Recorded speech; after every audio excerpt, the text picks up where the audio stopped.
When you like record it, it's just gonna be like one like 2 hour clip, right?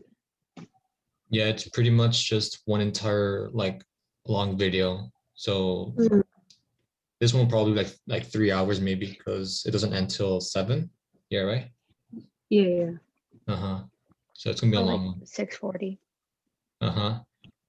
I'm just worried about if I have enough storage in my computer. But other than that, it's not. It just like blows up. It's 3 hours, so it's like so many gigabytes, I think. Oh man. Yeah. Well, But I think I'm good something though. happens, just message me and then maybe I can record it. I think I'm good. Okay. Okay. Do I see Giselle here?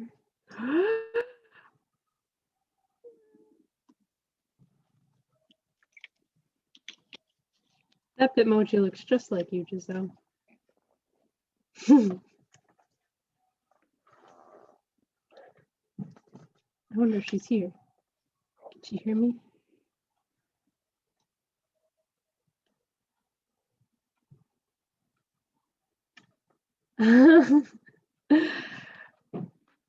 Hello, buddy. Hello. Bro, it's been so long. I haven't seen you, man. Oh. What? 2 semesters? Maybe, yeah, maybe. I actually recently saw Aisha, like, somehow I just found out she was in my class for like health coaching. Yeah. Like, 'cause are you in health coaching too? That's crazy. Yeah, I'm with her. Yeah, and her set, what, 30? Yeah. Oh man. But I go to the 2 o'clock class. Lame.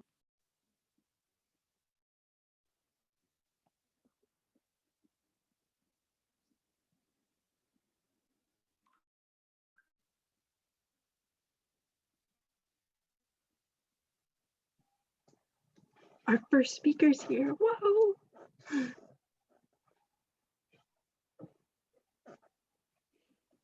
Welcome.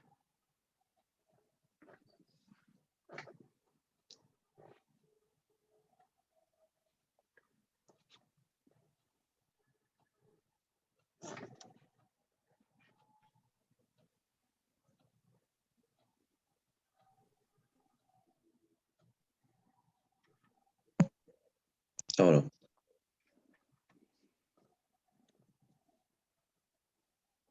Hello, just meet.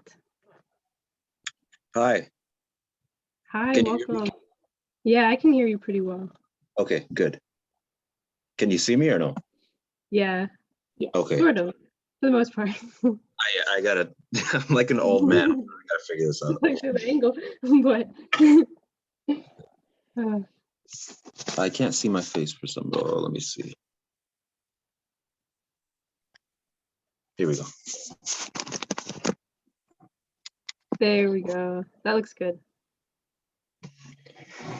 All right.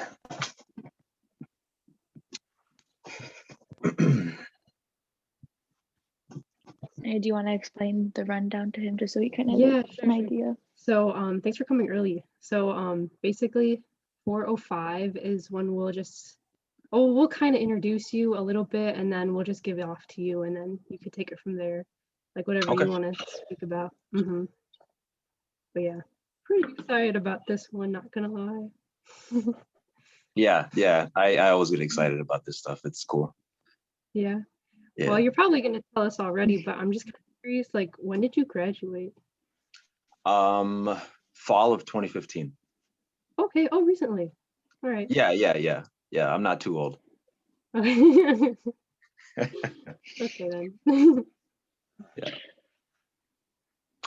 So all these students are applied health sciences and kinesiology majors, or are they undeclared as well, or anything else?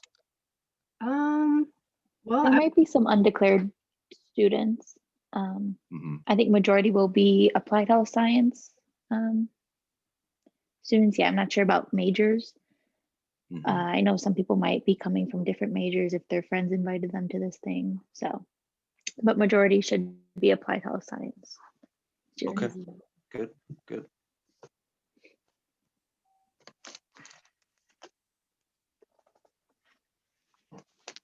All right. It's 4:01. Should we start? Do you know what time our bell is I'm gonna coming in? stop sharing right now.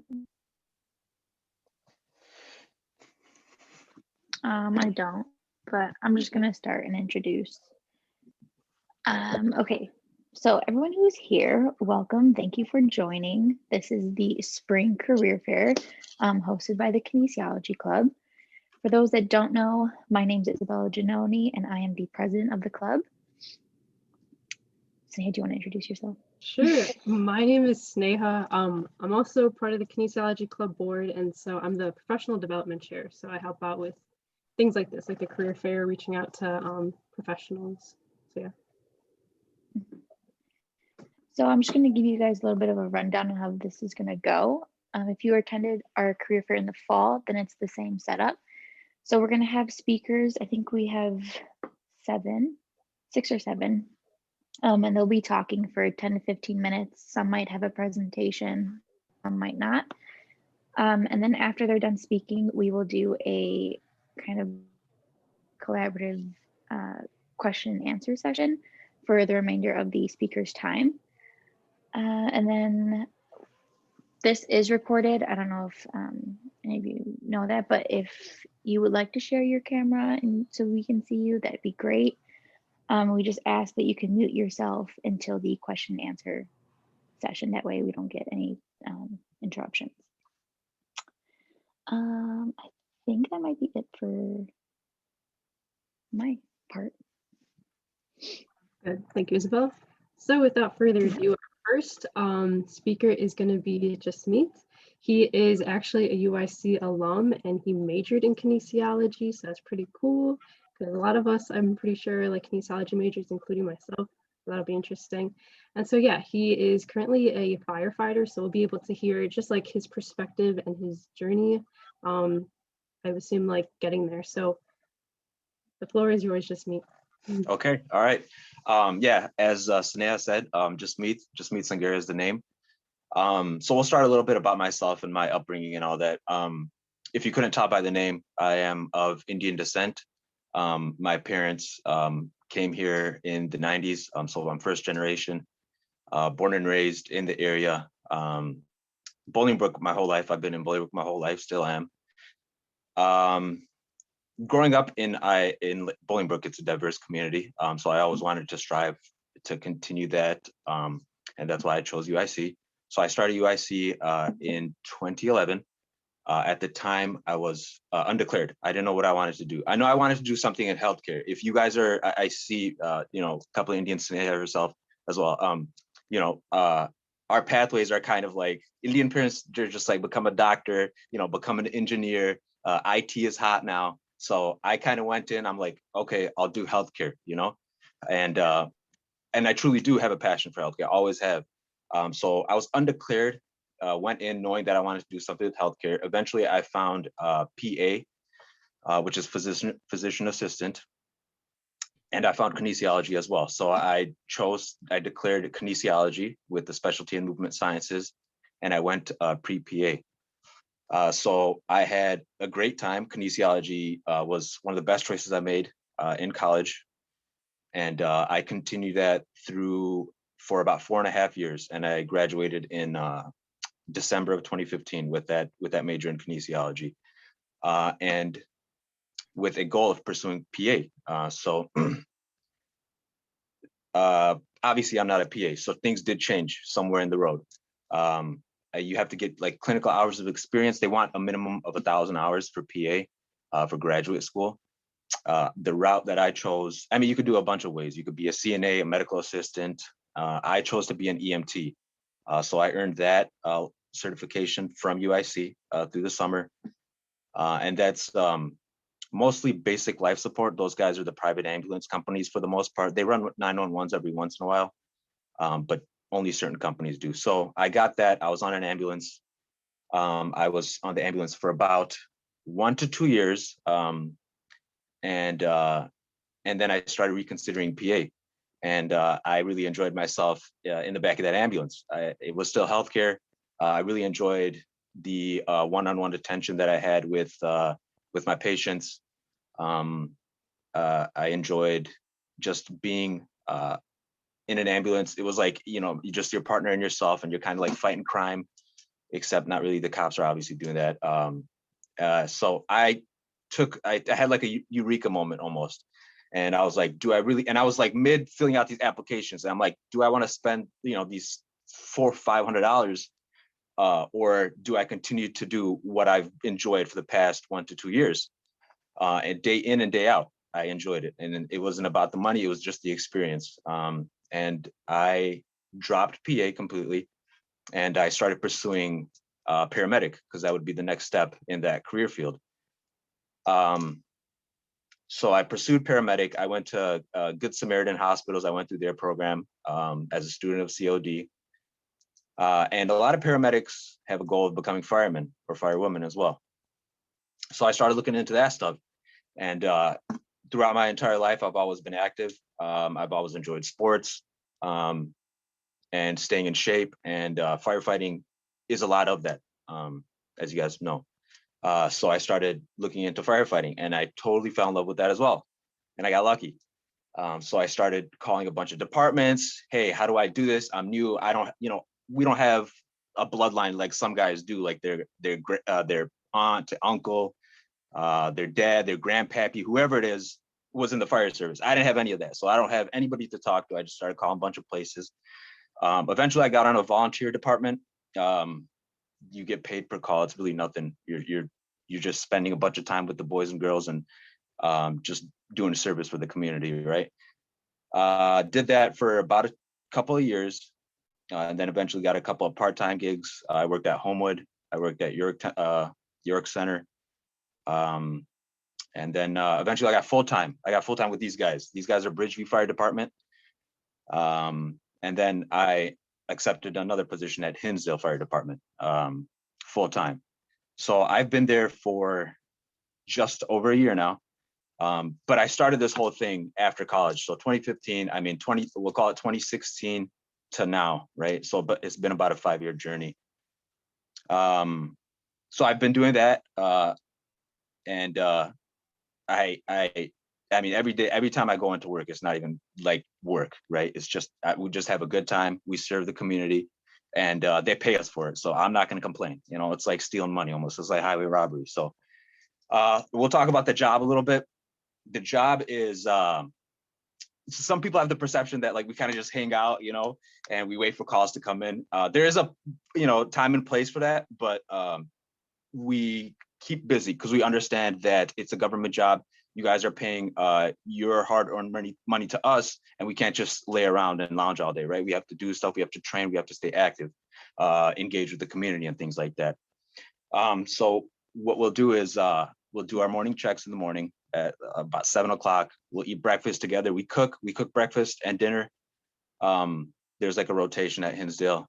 And then, so we'll cook breakfast. We'll talk about our day, and then we'll get into training. We'll train either EMS or fire, because we are all paramedic and fire qualified. So we function as both firemen and paramedics. So I can be on the ambulance on any given day and function as a paramedic, or I could be on the fire engine or fire truck and function as a firefighter.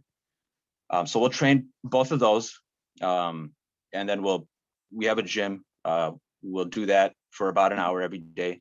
We'll go into lunch, and then we'll do a training session part 2 after that. After that, we work on anything any errands that the chief wants us to run, or any kind of public engagement that's on the schedule, with the schools, elementary schools, middle schools, things like that. And then we'll go into dinner. And then after dinner, about 6 o'clock at night, after that, the day is ours. Okay, so we'll continue that until we go to sleep. So we have bunks there because we run 24-hour shifts. And we do spend the night there. So, I'm not an old man, but I sleep like an old man. So I like to be in bed by 9 o'clock. And then if we get any calls through the night, we'll run the calls. Otherwise, we wake about 6 o'clock and get everything ready for the next shift to come on. So that's our day. So we stay really busy, just like everybody else, right? The 9 to 5, you guys work the 9 to 5. We work from 7 to 6:30. We hit it hard. And then after that, we kind of hang out and then go to bed and then, you know, wake up and then all of that good stuff. So that's the job. That's the job. Yeah, so that's really, I mean, that's it. I mean, I think I covered everything with that. If you guys have questions particular to that, I'll let you guys ask that at the end. What else I wanted to talk about is, I don't know how many of you guys are listening in, want to be firefighters, fire women or firemen, you know. It's not necessary that you need to get an associate's degree or a bachelor's degree to pursue that. I could have gone straight from high school. You need to be at least 18 years old to be a volunteer, and then 21 years old to be a full-timer. You do need your EMT license, and then they'll send you to the academy. And then some will even send you to become a paramedic if you guys are thinking about taking that route. But if not, generally, from my story, you guys at least can learn that. I don't know. I did ask Sneha and Isabella earlier if there were any undeclared majors, and that there might be, or you guys have a major and you guys are kind of figuring out what you guys want to do. I mean, obviously that's why you guys are here, right? For career day, and to listen to other people. So, yeah, we kind of had like the horse blinders on, tunnel vision, like I mentioned before, like these 2-3 things, but there's so many other things out there, right? I knew I wanted to get involved in healthcare. Maybe you guys know you want to get involved in kinesiology. My advice to you guys would be to take a couple classes here and there. If you guys had any thoughts of maybe even some kind of artistic or business related, you know, because you guys are undergraduate students right now. This is the time to see what you guys are interested in and explore those interests, right? And so my interest was healthcare, and I just went with PA because it seemed like a good thing to do. It seemed like it's going to be secure. If I mess up, it's all on the doctor. So that's all good because I'm working under him, you know, so that was pretty attractive as a PA as well. So everything sounded good, right? But I went for EMT and somehow I fell in love, and I didn't think about the glory. I mean, we're being called heroes. I mean, you don't think about any of that stuff, the money, none of that stuff matters. It was a passion of mine, and I go into work every day, not believing that I get paid for what I do. So that's my advice to you guys. If you guys are kind of like, you know, unsure of where you want to go. That's really it. It's short and sweet. Do you guys have any questions? And I'll be happy to answer them. You guys could either unmute yourself or you can type questions in the chat. Ooh, I don't know how to look at the chat. Okay, I gotta figure that out. It's okay. I can look at it and then I Okay, can read the questions to you. Okay. Yeah. All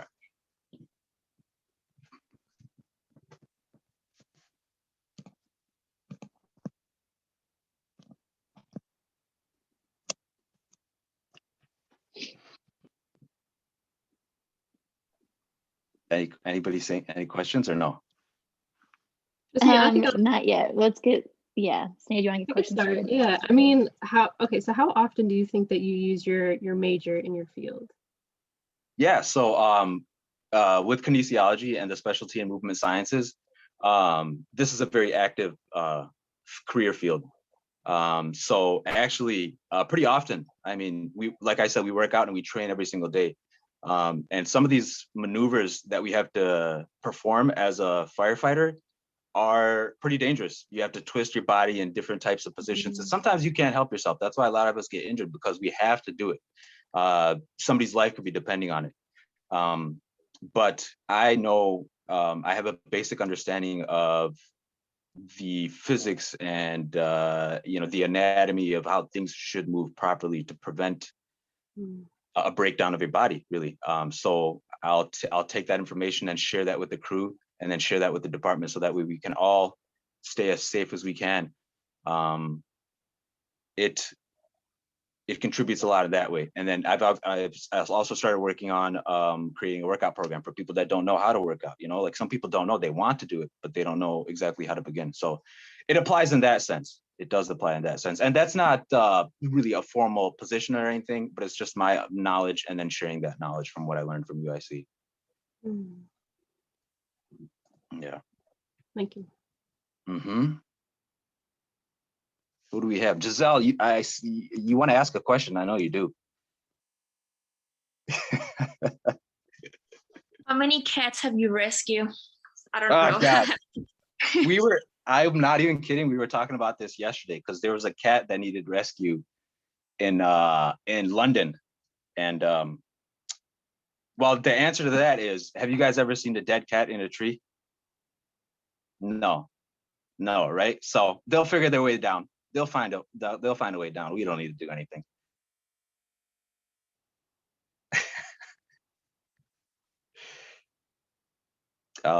Yeah. I mean, I guess a serious question will be, like, there's a physical requirement, right, and to be a firefighter. Yes. What tasks do they ask you to perform? Yeah. So to become a volunteer, anybody can become a volunteer. So you guys can literally apply now. They'll interview you, and they'll probably take you on because they're lacking volunteers really. But obviously, once you get the position, you are tested physically, so you'll have to maintain that. But for a full-time position, you have to take something called a CPAT, which is a candidate physical agility test. It's like 10 stations. It's going to be all weighted because our gear is like somewhere around 100 pounds when we have our tools and our pack on and all that. So it's all weighted. They put a weight vest on you, and then you have to complete it within 10 minutes and 20 seconds. And so you need that certification to apply to full-time positions. Yeah. And then after that, on a yearly basis, it's a standard that you get tested, because obviously people, they sometimes fall out as far as fitness is concerned. So then you need to maintain that. So you'll get tested every year to make sure you stay in shape. Mm-hmm. Or you become a chief, and chiefs don't need to stay in shape. They just kind of tell people what to do, Oh, this is being recorded. All right, guys, we can't share this with my department. Yeah.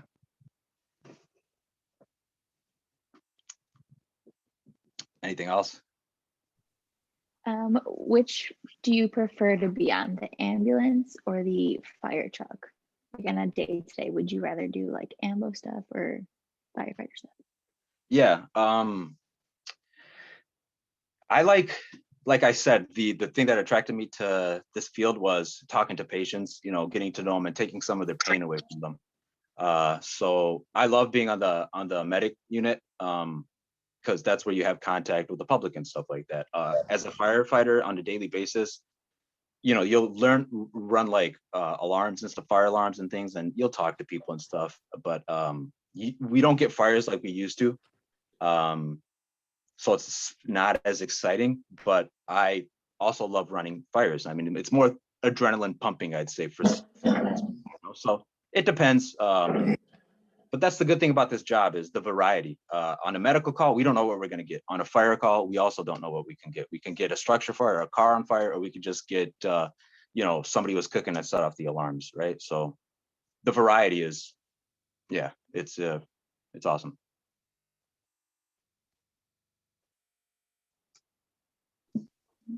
I'm not a student, but I'll ask a question.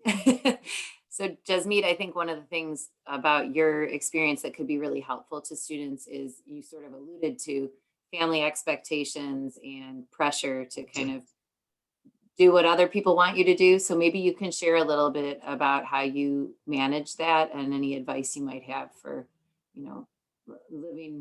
doing what you want to do as opposed to what others expect you to do. Yeah, awesome. Thank you for that question, Kristen. So when I first just told my mom, mostly my mom, I was like, Mom, I want to be a firefighter. She was like, get out of here. She's like, you went to all that school, through all that schooling, got your bachelor's degree, and now you're going to do this job. And they're not going to pay you well. And this is a job that obviously she didn't know about the field. She said, you don't need to be educated to do this job, right? To be a firefighter. So she just had a bunch of questions that she had no answers to, and she was making assumptions, right? It was mostly the safe thing. She understands that obviously she cares about me a lot and she wants me to be safe. After a couple of years of doing this job, though, even a couple of months, she saw how happy I was doing the job, and she slowly began to accept it. And I told my mom, I would joke with her. At some point, I joked with her. I said, "Mom, I'm gonna forget all of this stuff and become a doctor because I'm not feeling it." And she said, "You're lying to me," because she knew it in my face. She saw how happy I was, and she said, "No, you're not gonna leave." She told me, she said, "I'm not gonna leave this field now," because she saw the passion that eluded off of me. So it was tough in the beginning, no doubt about it. But now she is more proud than everybody. Any auntie she's talking to, she's like, "Yeah, just meets the firefighter here, and he had this kind of call or whatever, you know." So she's super prideful, and the whole family, all the aunts and uncles, they're like, "Yeah, my niece or my nephew is a firefighter for Hinsdale." So it ended up working out. Yeah.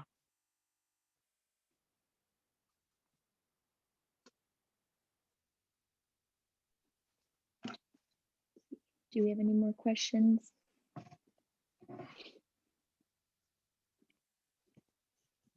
I could ask a question. So like you talked about getting certified, EMS certified. Like, can you explain the process of that? Like how you did it? Yeah. So you need to become first an EMTB, which is EMT basic. I think the only thing you need for that is your CPR and AED. And then you can apply to take that course. I took it at UIC summer semester, and that was a 2-month program. Other places will take you through a 4-month program to get that certification. Once you do that, that is enough of a requirement for some paramedic programs. Some programs will require an anatomy and physiology, or they'll require a medical terminology. But those are few and far in between. But EMT basic should be enough to apply as a paramedic. Paramedic is going to be a 1-year program.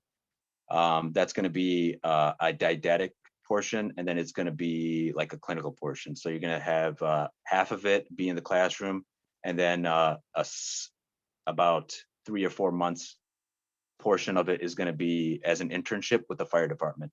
So you'll ride with the fire department, and you'll run the calls as if you're working for the fire department on the medic unit, and then you'll earn your paramedic.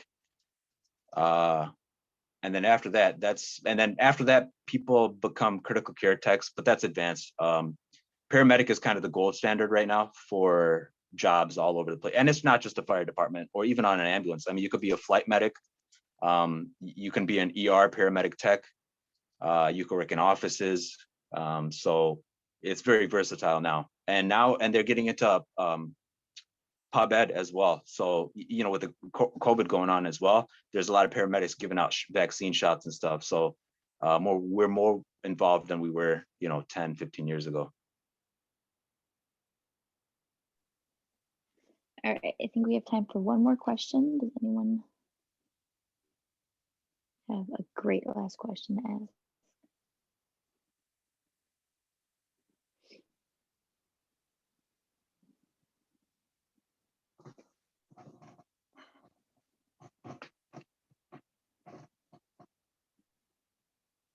Salma, do you want to ask something?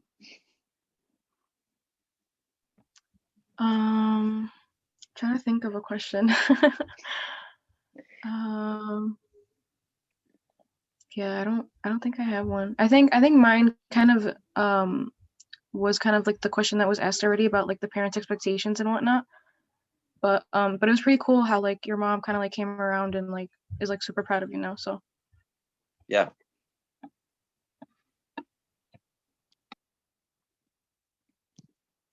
Yeah, go for it. I don't Just think go we have for one. it. Oh, I'm sorry. I didn't have. Let me think. Oh man. Trying to think of a good question. this is not really a question, but like I guess I don't it's know if you're able like, to. Oh, go ahead. oh sorry, go ahead. No, you can go. Go ahead. Are you sure? Okay. This isn't really a question, but I was just gonna say like, do you have any like, I don't know, like what's the craziest thing that you like, I don't know, seen in your day, probably something like that. That's what I was We've gonna seen ask. Okay. that's what you're gonna ask? Oh, okay. We've seen some pretty unique ways of people committing suicide, and yeah, without going into details, obviously you might not want to know the details, but especially with COVID now, you know, people were being inside, and people that had those conditions of, you know, depression and different type of mental disorders, it was unfortunately on the rise, you know, so we've seen our fair share of that. We do have the Metra in town, and for some reason people like to come to our town and, you know, get in front of their tracks. I haven't seen that yet, thank God, knock on wood. But that is another thing that happens, at least in Hinsdale. So yeah. I know Isabella wanted that to be the last question, but can we ask one quick follow-up? Mhm. Because I think Sure. whether people are interested in EMT, firefighter, or not, you know, a lot of health related careers, you do have to deal with seeing death, and you know, what kind of advice can you give for how to cope with that? Yeah, so at least for me, I try not to take it to heart. I try not to take it to heart, because that's really, and that might sound sadistic, but that is really going to weigh down on you. Because I had earlier in my career, I was like, why couldn't I help this person out? You know, more than we were able to, more than our capacity. And so that was a terrible way to look at things. So we try to, death and dying is natural. It's gonna happen to everybody, right? And I'm a believer of when it's going to happen, it's going to happen. We'll try our very best to stop that if somebody's in cardiac arrest, or for example, or hypoglycemic or something like that. We'll try our best to prevent that from happening. But at the end of the day, if whatever our efforts were, they were not enough, then we give it off to the hospital and say, hey, here you go, doc, like, try to figure this out, because we tried our best, you know. So with that, it helps ease the mind. And then also talking about it with our crew. You know, if something does hit hard, we have to talk about it. Like, if there's pediatrics, for us is really tough for people in our field. If something happens, because a lot of people got young kids and stuff, and you see something like that, it really hurts. Somebody that's burned to a crisp, nobody wants to see that. You know, you got to talk about that kind of stuff. You know, and we're doing that. You know, the generation now is talking about their feelings a lot more. So we'll just continue that trend for sure. Thank you so much for coming and talking today to all the students. Really appreciate it. Okay, good. Thank you all for listening. Thank you. Yeah, thank you. This was fun. Yeah. Bye. Okay, let me share my screen. Up next, we have our physical therapist talking. So we'll just give a couple minutes for any students who want to join.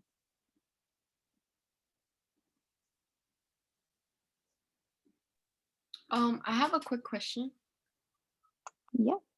I have a community project for my kinesiology class. Is it okay if I take pictures and use this recording for my project? Yeah, I don't care. Thank you. Yeah.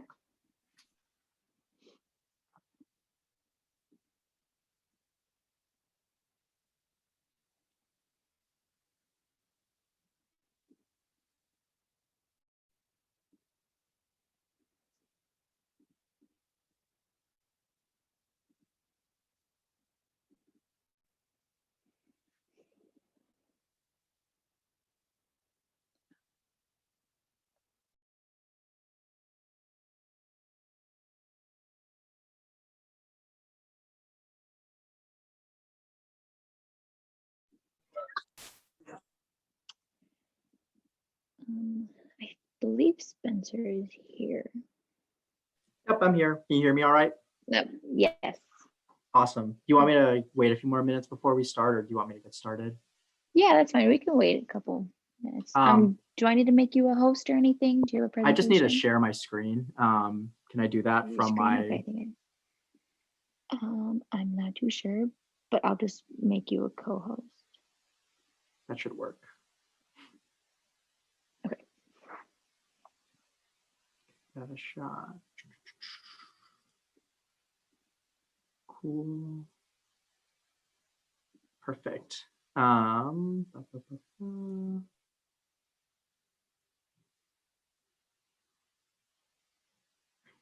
why don't we go use the restroom to make sure everyone gets in, and then I'll start when I get back. Sound good? Perfect. Sounds good.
All right, ready?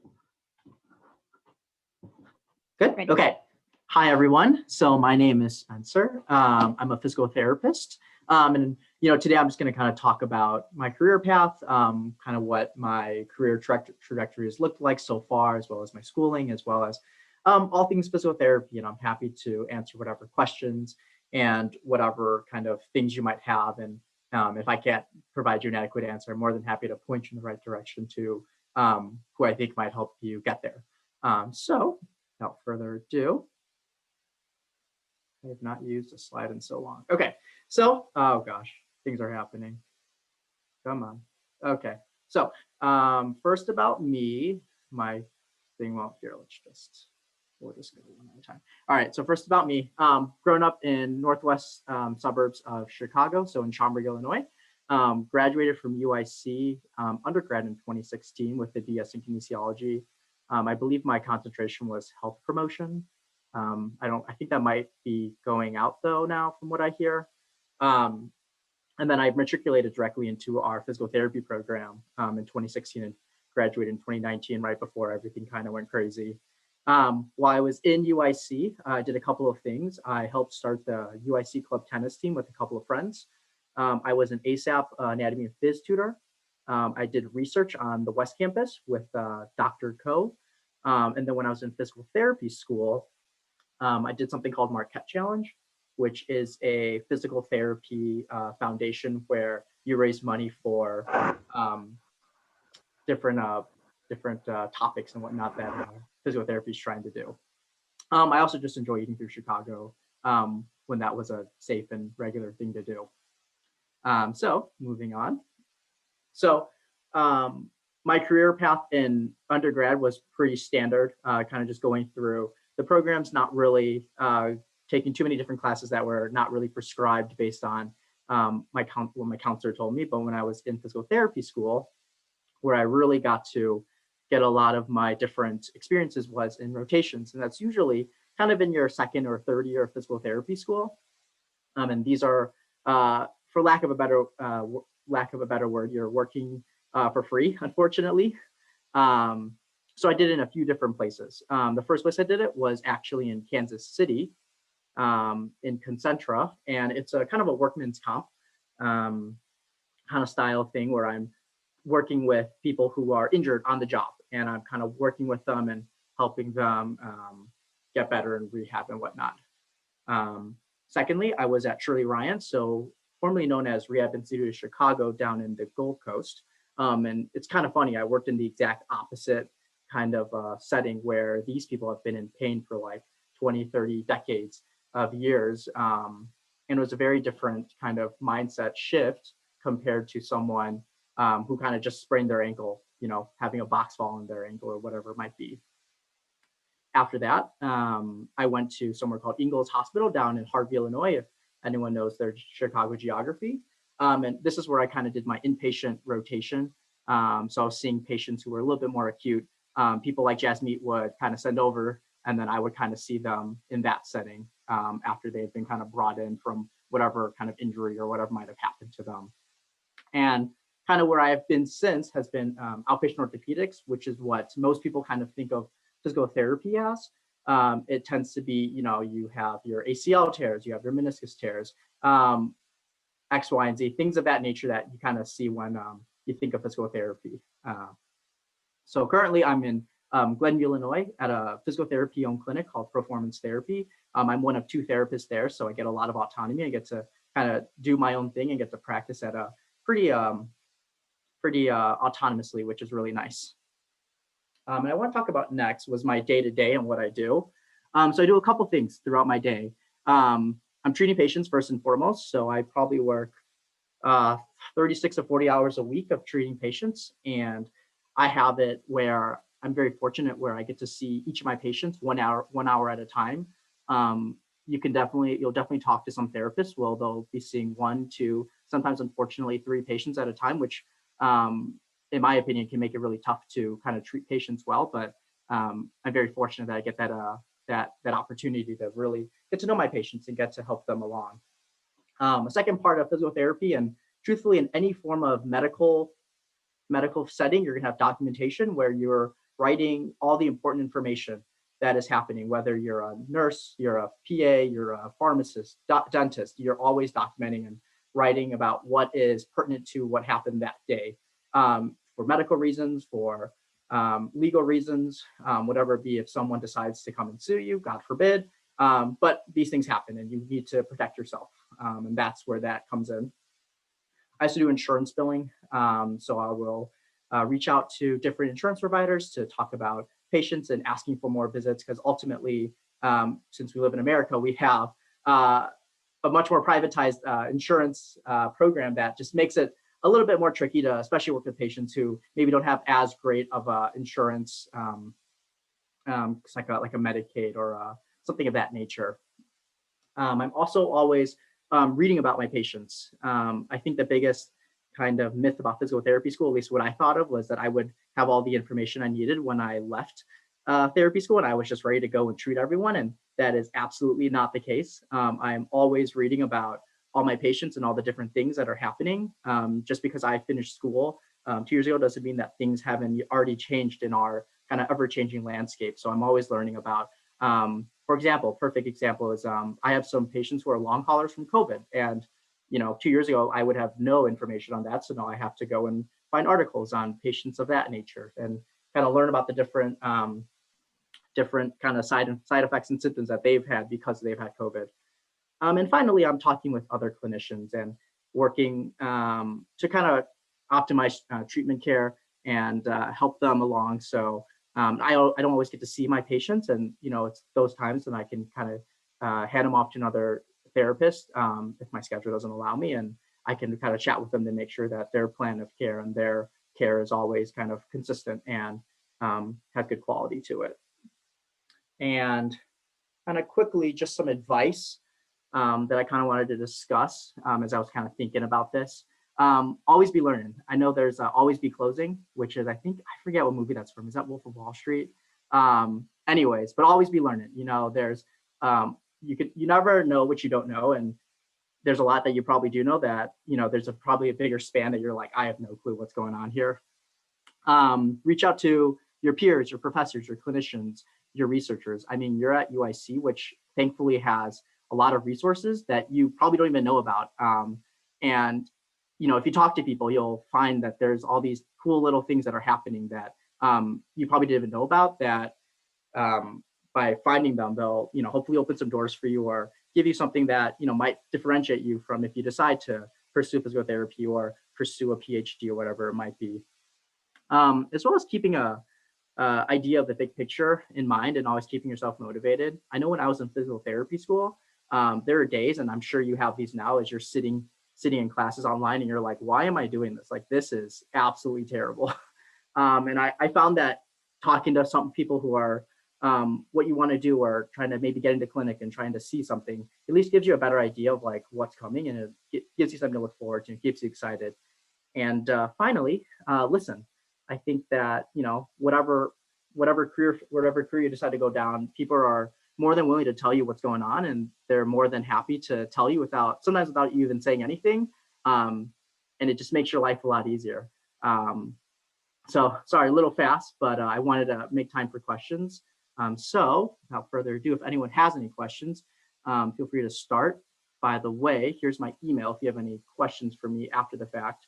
I'm always happy to chat on that end, but the floor is open to y'all.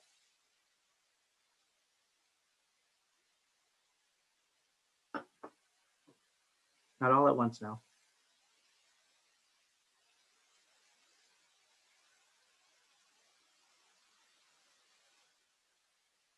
I'll go. Sure, go ahead.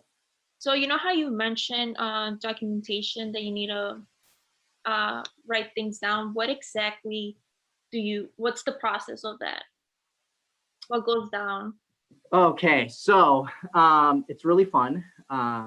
So in physical therapy school, you kind of learn different styles of documentation. The most kind of basic one is called a SOAP note. So that means your subjective, your objective, your assessment, and your plan.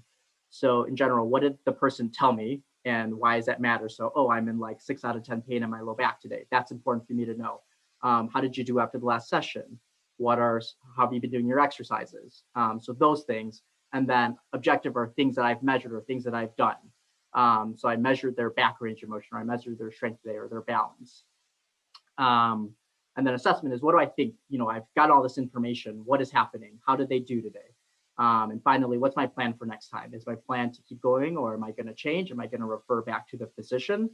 So it's in more kind of fancy jargon, medical words that you're writing these things. If that answers your question. Yeah, thank you. Of course. I have a question. How, I just don't know how to word it. How long did it take you to become a physical therapist? So physical therapy school is 3 years. I believe there's 2 or 3 2-year programs currently that are accelerated, but across the board, it's 3 years on top of your undergraduate degree. I think you could actually just apply for physical therapy school with just your prereqs, but I think you'd have a hard time setting yourself apart unless you're a very stellar candidate outside of school. Okay, and did you complete like any internships before anything else, like while you were still in school? So for physical therapy school, you have to demonstrate a number of shadowing hours. So if that's something that you're definitely interested in, reach out to physical therapists that you know, because you have to, on your, it's called PTCAS, on your PTCAS application, you have to have a number of hours shown, and each school is different in its requirements of how many hours it likes. But obviously the more the better. And I believe, I don't know if it's changed, but if you work as a physical therapy technician, those count towards your hours, so you can at least get paid and not just shadow all the time. Okay, thank you. Of course.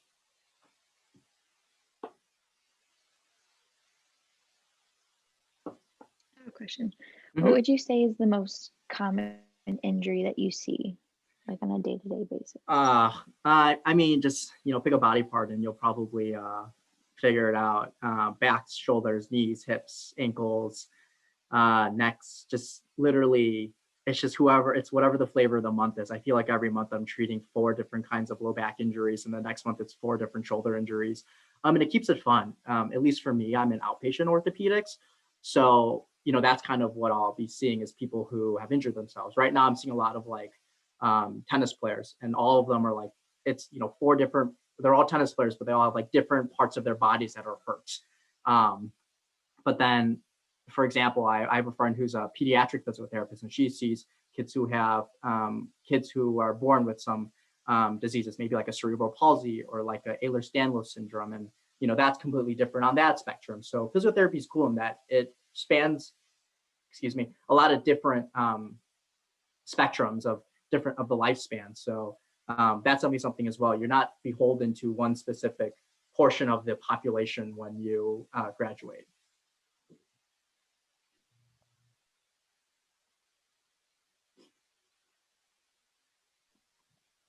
How did you know what specialty you wanted to go into? So I don't love hospitals, just not my thing. I don't really work well with kids, so that was kind of out. So that kind of got rid of like the majority of different settings that I could work in. I just like working with people, and I like people coming to me. I don't like going to my patients. I think it was when I was at Ingalls, there was like a negative 50-degree day, and all my friends in outpatient therapy didn't work, but I had to go into the hospital to see my patients, which was terrible because it was really cold and my car almost didn't start when I was out there. So just I don't know, I just enjoy the setting the most. What is your like patient demographic? Yeah, so I see people, I think my youngest patient right now is 9 years old, and then I go up to 88. So I'm seeing like everyone under the sun. Oh wow. And Yeah. then I was just also wondering, what is it like what would you say is the big difference between occupational therapy and physical therapy? Sure. So very common question. The most distilled down is physical therapists help get you to where you want to go, and occupational therapists help you do once you're there.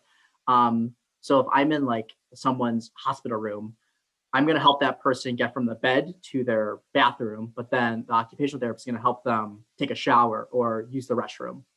Does that make sense? Yeah, I get that. Awesome. But there is definitely some overlap between occupational therapists and physical therapists, especially when it comes to kind of upper extremities. So the elbow, the hand, the shoulder, even. So it's not wholly. I have a patient right now that I kind of share between an occupational therapist and a physical and myself, because she's kind of getting treatment on kind of different areas of her body. Oh, okay. So you work like hand in hand with occupational therapists then? Yeah, sometimes.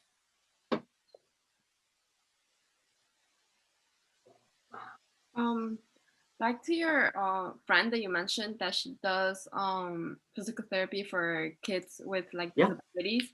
Mhm. Is that like a whole other different route that you need to take? Mm-mm. No, it's pretty good.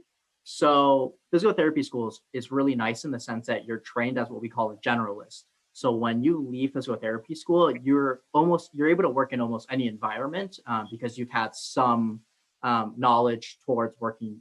So we working towards that specific setting. So we had an entire class just on pediatrics. We had an entire class on neurology. We had an entire class on musculoskeletal. So you get kind of all of this information.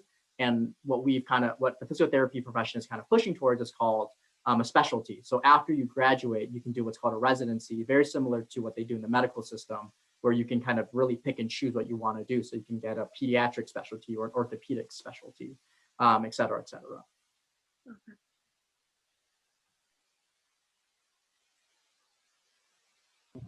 I had a question. Mm-hmm.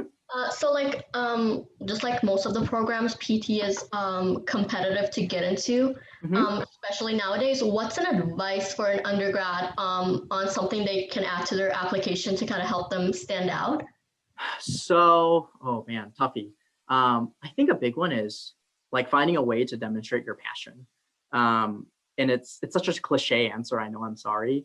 But I think if you find a way to really like get out and volunteer or do something where if the person looks at your application, they're like, huh, that's interesting or that's different, that'll at least put you in the pile of like, let's review with this person. So I had the nice opportunity a couple months ago to actually help interview some of the incoming 2024 class, I guess would be, of UIC physical therapy, and like talking to them, you could like just talking to them, I knew that a lot of them really cared about what they did and they were all very high achieving. I unfortunately didn't get to see all of their like resumes and whatnot, but from what I did, talking to them, I felt that a lot of them, I kind of repeat myself, but really just enjoyed what they like did, and you could tell that that's where they wanted to be, especially in physical therapy, where it's a very kind of empathetic and kind of care driven profession. You kind of really have to care about what you do. If that helps? Okay, thank you. Yeah, of course. We can wrap it up with one more question. Does anyone have any last questions? I'll ask the last question if that's cool. Okay.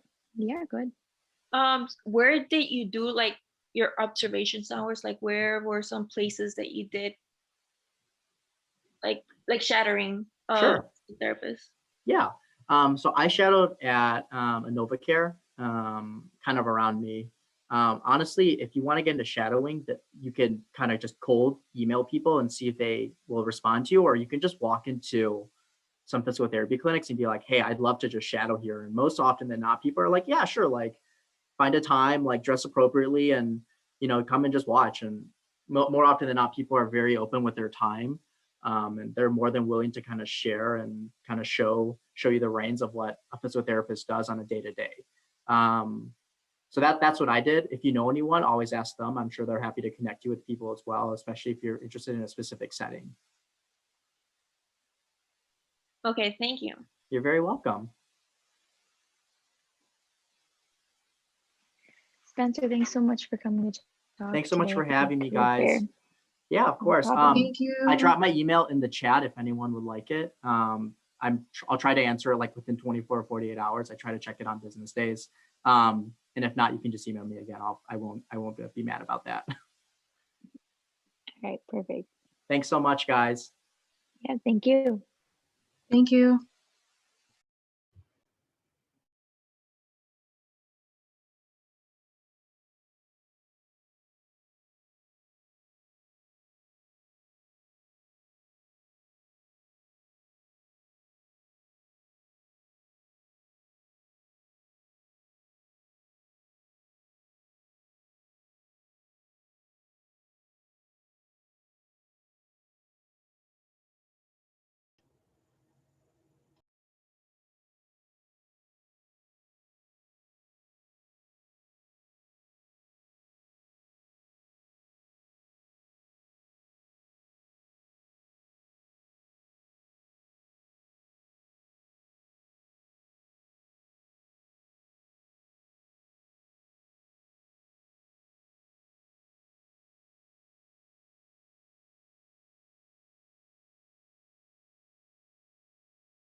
Okay, we're just gonna wait a few more minutes before we begin, but our next speaker will be Jeremy Adler, so we'll be looking forward to hearing from you as well. Of course, looking forward to it.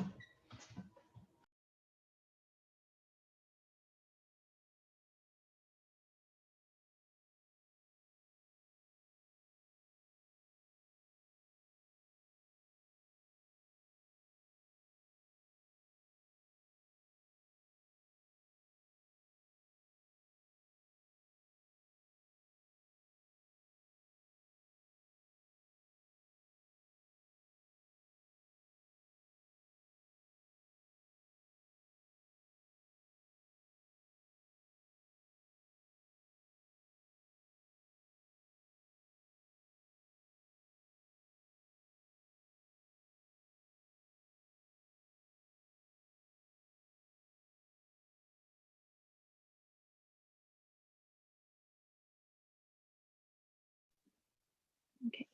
Jeremy, if you're ready to start, you can go ahead. Awesome. Thank you so much. Thank you very much for having me also. I'm going to share my screen. I've got a couple of slides to go through, but even while I'm going through the slides, please interrupt me with questions. Oh, sorry. It says I'm not. Oh, there we go. Thank you. I want to share there. Cool. Can everyone see my screen? Awesome, thank you. So let's talk about the Master of Science in Law program. Just so you know, my name is Jeremy Adler. I work for the Master of Science in Law program. I'm actually the program administrator, but I feel like that title describes nothing. I work mostly with our online students. So I work with doing a lot of operations and student services, and then also curricular advising. So on the online side of things, I help students navigate our curriculum. We have my counterpart on the residential side who helps them there. So for the Master of Science in Law, I'm going to go through a little bit about what the program is, why we created it, talk about courses that we offer and what the curriculum looks like, and then we'll talk about a few outcomes, what students go on to do after the program, and then happy to take any questions. And again, happy to take questions along the way. Feel free to interrupt. So let's dive in. So what is the MSL? So it's not a JD. But it's also not an MBA. It's kind of this degree that occupies the space in between. It really started as, it was started by our last dean of the law school, because basically for actually hundreds of years, legal education was restricted to people with a JD. So you either went and you got a 3-year law degree, or that was it.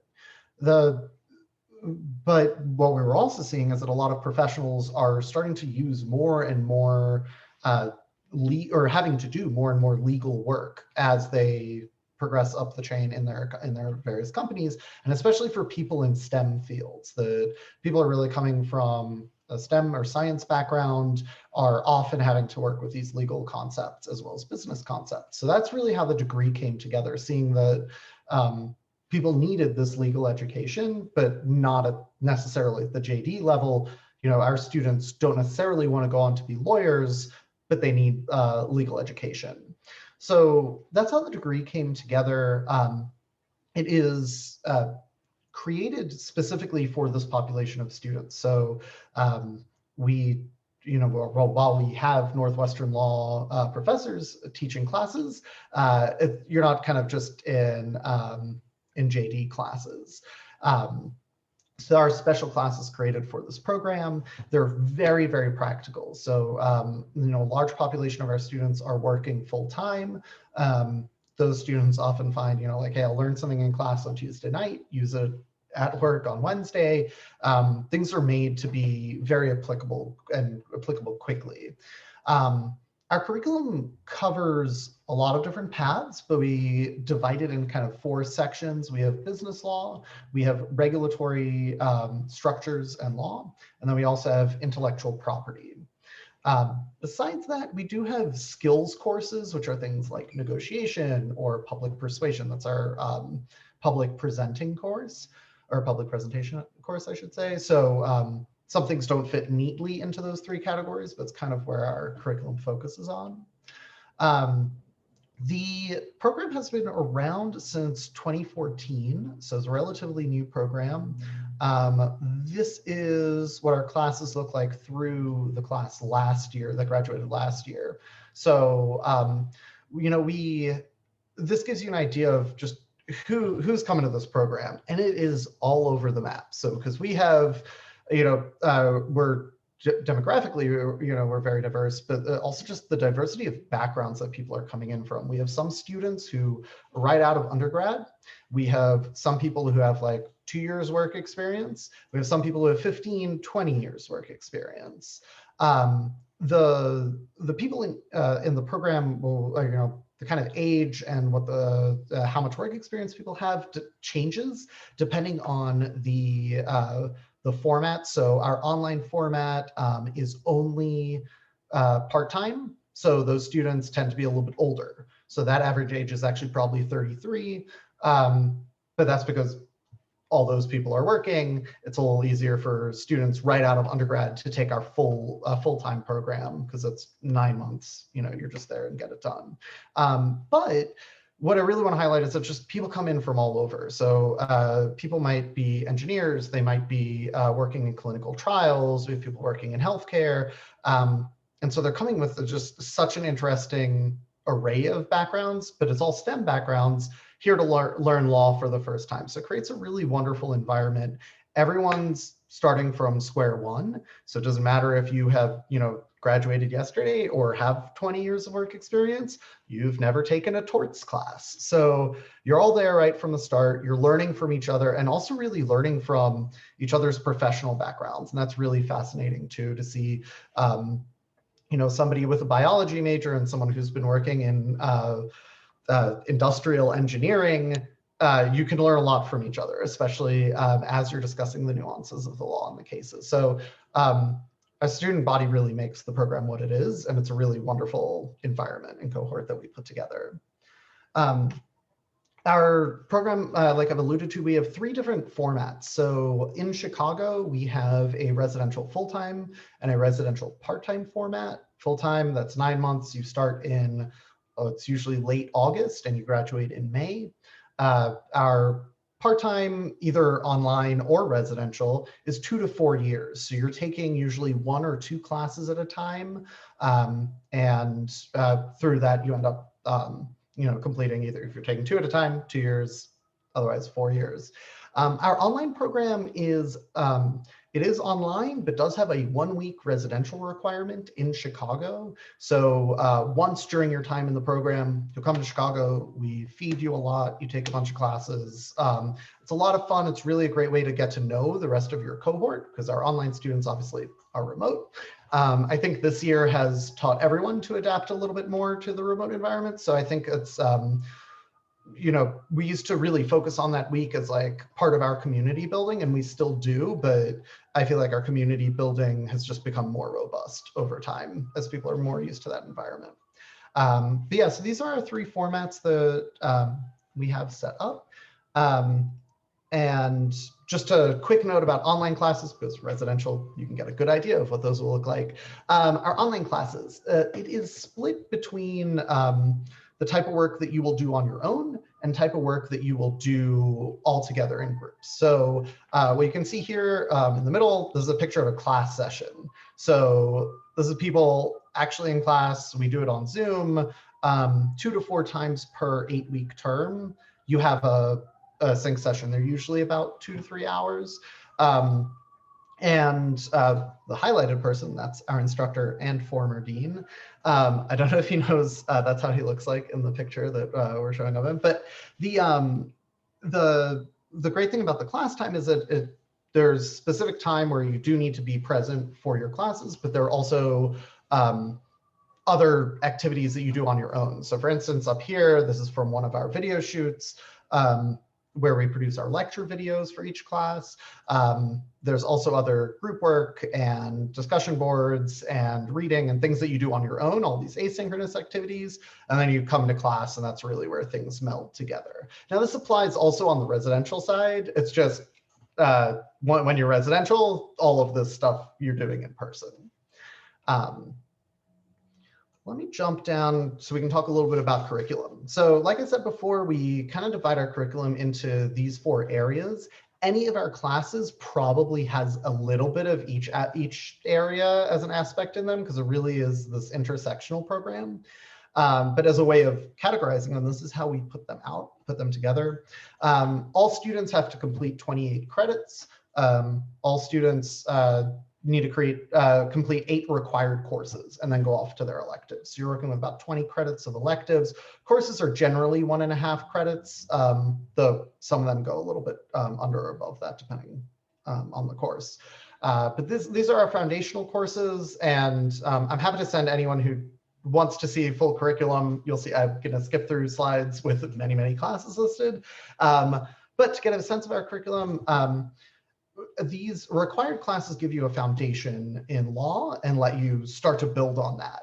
Our curriculum is very customizable, and it actually takes, really students get out what they put in, because you need to take ownership and thought of your curriculum. And, like on the online side, I guide our students. On our residential side, we have Christy Beavers who guides our students, but you'll see after these 8 courses, this is easy. Then it gets into, okay, what else are you going to take? And this is just business. So we have 3 other slides of courses that are available. But on the business side, I will say we focus on a few things. So in your required courses, you're covering business formation and structure, business torts, and contract law. After that, there are a lot of kind of business, there's a little bit of a business formation track. So you can see business combinations comes after business formation. Also, R and O is if it's available residential or available residential and online. Online students are able to take residential classes, but often when, right now everything's remote, but usually that means coming to Chicago to take those courses. So just so you know what means online and residential, we're also consistently adding courses to the online program because some of them, some of the residential classes don't exist right now in online. But anyway, sorry, we have kind of like a lot of business strategy that we have, and other business skills pieces like data science, and also obviously our securities and all our tax classes.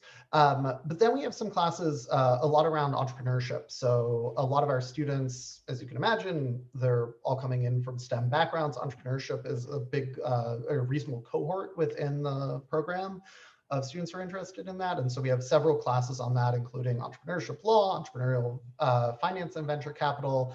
And then we all even have an entrepreneurship lab where students create a company around a medical device. So they go through kind of this 2-term thing of actually going through what it would take from start to finish to create that.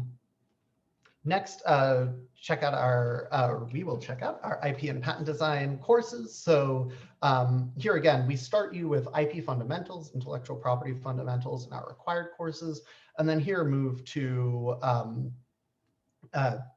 just deeper topics, jumping further into patent, creating patents, patent law, IP valuation is very big, things like that, our IP strategy.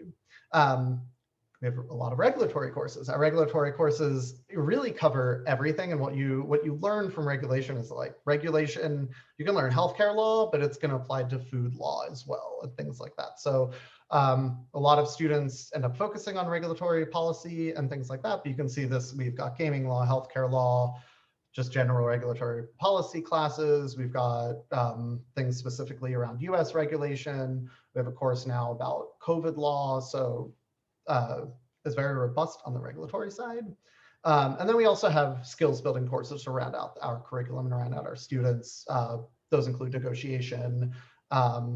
Design thinking is very much like an engineering. How are we gonna build something, create something?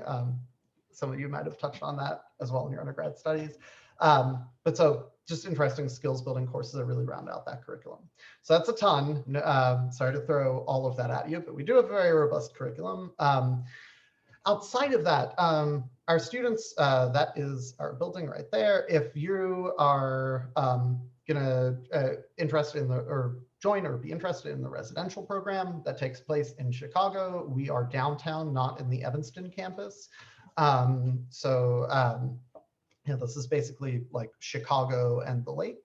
But there's a lot happening at the law school. Obviously, everything's remote right now. In terms of the fall, hopefully that will be in person, but we don't yet know, and that decision first needs to get made at many levels above my head. But once it gets made, obviously we'll be very communicative about that. But when we are on campus, we have a ton of things happening there. There's always speakers, there's always different organizations, not just within the MSL, but within the law school in general, putting on other events, things like that. So being on campus is a great way to learn. Obviously, we've been doing all of this just all remote this year. We do have a blog, so if you're interested, Google MSL 360. That's all I'll say about the blog because I know I'm running low on time, want to go through a few other things we have here. We've got a lot of resources for the program. So obviously advising happens at the individual level. We really meet with each student at the start of the program to discuss what you want to get out of it, where you want to go after the program. Now we have some students who come in saying like, I know I want to go to med school. That's what I'm doing. And we help them tailor that way. We have some students come in and say, I don't know what I want to do, and I need this program to help me figure that out. And we work with those students and help them move through, and anything in between. So you've got a lot of individual advising on the curricular side and also on the professional development side. We bring in a lot of speakers, a lot of alumni. Again, this is a very intersectional degree. It's a very new degree. So the things you're able to go and do are, there's just many things you're able to go and do afterwards. And it's sometimes hard to conceptualize those. So we do a lot of bringing alumni in, bringing people in industry in who have hired MSL students, start to talk about what the options are out there for someone with an MSL. So there are a ton of resources that are available to our students, and really again, we're focused on that practical aspect of the program. We do, all our classes are super interesting. We want you to be able to take them and kind of construct your curriculum into something that really leads into the next step, whatever that may be, if that's more school or if that is job. To know where our students go. So it's all over the place. You can see these are pretty low percentages and we list a ton of different industries. So this speaks back to what I was talking about when we were looking at the whole cohort. Our students come in having done so many different things. They go on to do so many different things. So, you know, we get some people who, hey, I've worked as a research scientist for 3 years and I'm sick of it and I want to leave the bench. And so we have them like going off into different ventures. Some of them, you know, if you have a chemistry degree and you have an MSL, you can do a lot of work with, we have some students working kind of pharmaceutical companies, working in patents, things like that. Other students who go directly into law firms and do more kind of legal research and really anything in between. We have students who have created companies within the program and then gone on to run those companies. So it is a lot. People go into a lot of different things. Our main ones, as you can see though, focus finance, kind of the biopharmaceutical side of things, IT and software, law firms, the academic research that speaks more to kind of that bench scientist and healthcare. You can get an idea of just the kind of titles people end up with after the program. It's a little hard to quantify these, so we just list them because, you know, we have some people who they've been working for 20 years and they, you know, they're going to go on to be vice president of operations, as opposed to the person, you know, who's out of school, then out of the MSL and might end up being a project manager, a product manager, something like that. You can see a pretty wide range of titles. Some of our students do go on to other schools, and so this is how that breaks down. Really, not super surprising that MD and law are the top two, or MD, DOD, sorry, DPM. Students, some students come in, know they want to do that. Other students come in, get a taste for law, and then get really excited and want to do more legal learning. Application, and then I got one more slide after this and we're done. It's pretty simple. It's a free application. There's no application fee. You don't need to have taken any tests, though if you do have a test and you think it helps your application, please submit that as well. There's a video interview required if you're applying to the online program.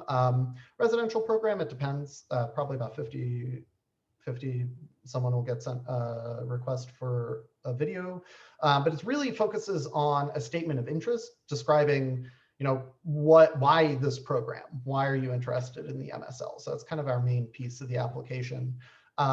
We have passed one application deadline for fall of 21, but our next one is on April 1st, and then again on June 1st is our third application deadline. The deadlines are just, or the different rounds are just when you find out about the program. So, you know, if you know, hey, you're here for the program, you're ready to go, apply early, great. It won't be any different if you apply for the June 1 round, but that's just when you'll get notified. We have a January start for the online program, but not for the residential program. And that has 2 deadlines coming up later this year. And then here you can see we list our tuition for full-time and part-time. Part-time pays per credit, full-time pays in lump sums. There is, I don't know what the 21-22 tuition will be, likely, actually, I don't know, with COVID, maybe they don't do any increase, but outside COVID years, usually a 2 to 3% increase. For full-time students, we do offer scholarships, and for all students, Northwestern has good financial aid. So that is now everything that I have. This is actually not my email. It's for my colleague, Ashley Hargrave, our admissions manager. I'm happy to give my email as well, but I'll put hers and mine in the chat. Ashley's the admissions manager, so likely can answer questions a little faster, a little better than I can, but we are definitely both available. And I'm so sorry. I have now taken through my time, which I think was supposed to include question time. So it just last, let me know if we have time for questions or not, but sorry to take up all that time. We have time. We can maybe ask 1 or 2 questions. Cool, thank you.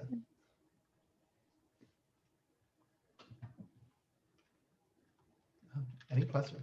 So I know a lot of us are kind of going to the healthcare field. Possibly some might want to open their own gyms or become entrepreneurs in that sense. So how would this program benefit them, would you say? Awesome, great question. So one, I feel like in kind of 2 ways. So one is that more entrepreneurial piece of it that you just described. There's a lot of entrepreneurship content in the curriculum, and it is obviously just integrated nicely with our other content. So we have several courses that are specific around entrepreneurship law, entrepreneurial finance, how do you actually fund your venture, where do you go, how do you start, but then just other kind of business management classes. So I feel like that covers that one side of things, but then the other side of things, which I think would be applicable even if you don't go and open your own practice, is just the regulatory law around everything. Obviously anything that touches health is super regulated. And it's the deepest part of our regulatory curriculum is around healthcare. So we have like healthcare law and federal, or sorry, healthcare state and federal regulatory structures. We have a health law course that focuses a little bit differently, but still US-based regulation. And then we have everything from like regulatory medical devices regulation to, like it'll get really specific. So I think it's really those 2 pieces that I think would really help that, if that's your plan. I know I want to open my own gym. I know I want to start my own business that way. It would give you both the regulatory piece and then also the entrepreneurial piece. Thank you. For sure. Does anyone have a last question?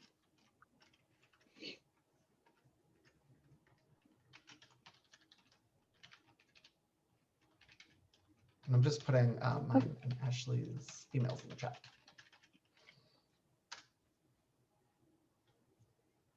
Thank you for doing that. Okay, I think we'll wrap it up then so we can move on to the next speaker. But thank you so much, Jeremy, for coming to talk today. I really appreciate it.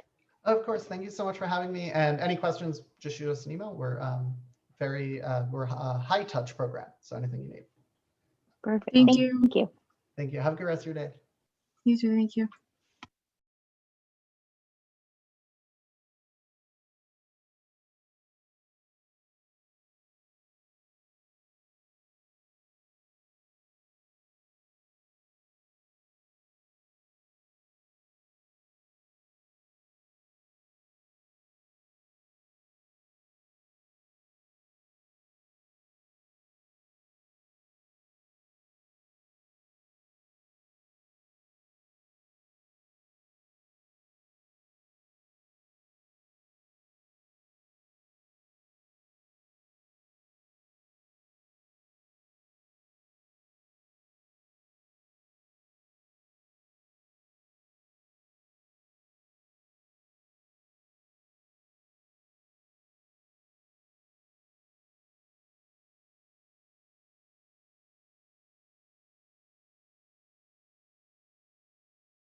Hello.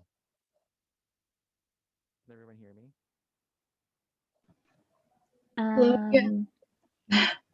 Yes, I can hear you slightly.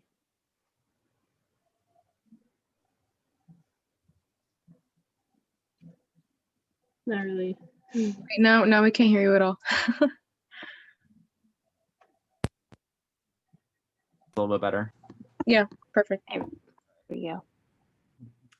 Are you okay, Amy? I thought. Awesome. I'm so sorry for being a little bit late. I have computer troubles and I'm still at work. So I'm more than happy to share my screen so we can get started. Is it okay? Sounds good. Mhm. Perfect.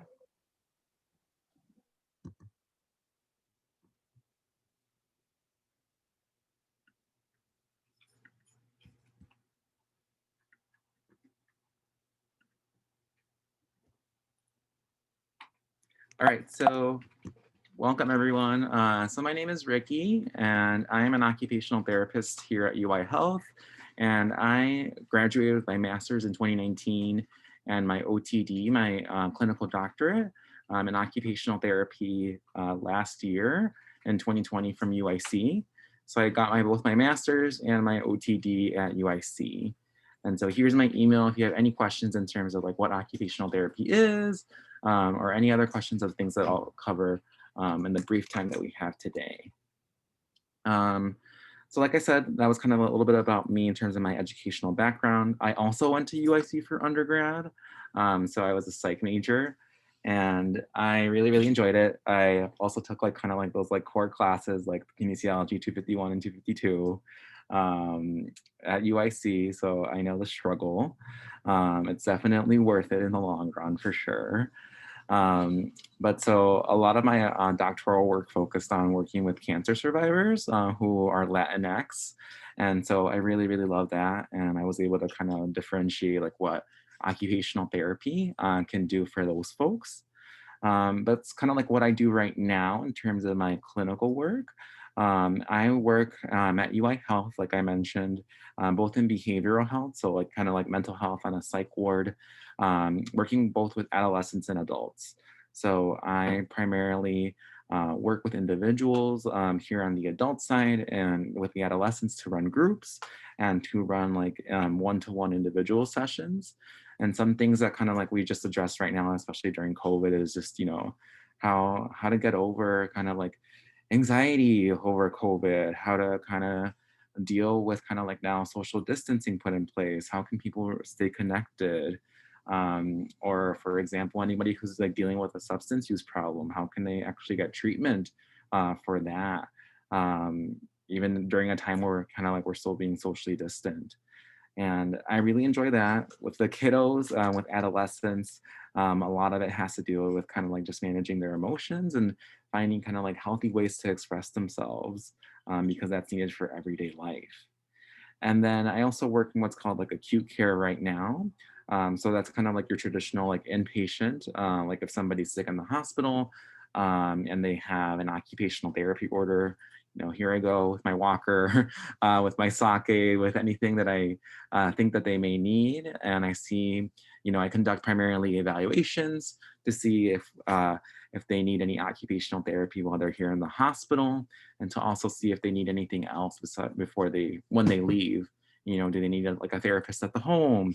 Do they need to go to like a skilled nursing facility or to get a little bit of rehab before going home safely?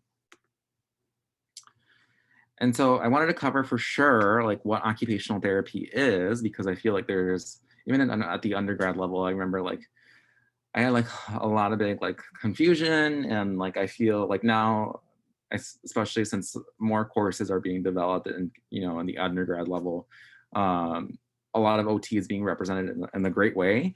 When I was an undergrad, there was no like OT 350 or there wasn't any of these like undergrad classes. So I'm really happy that happens now.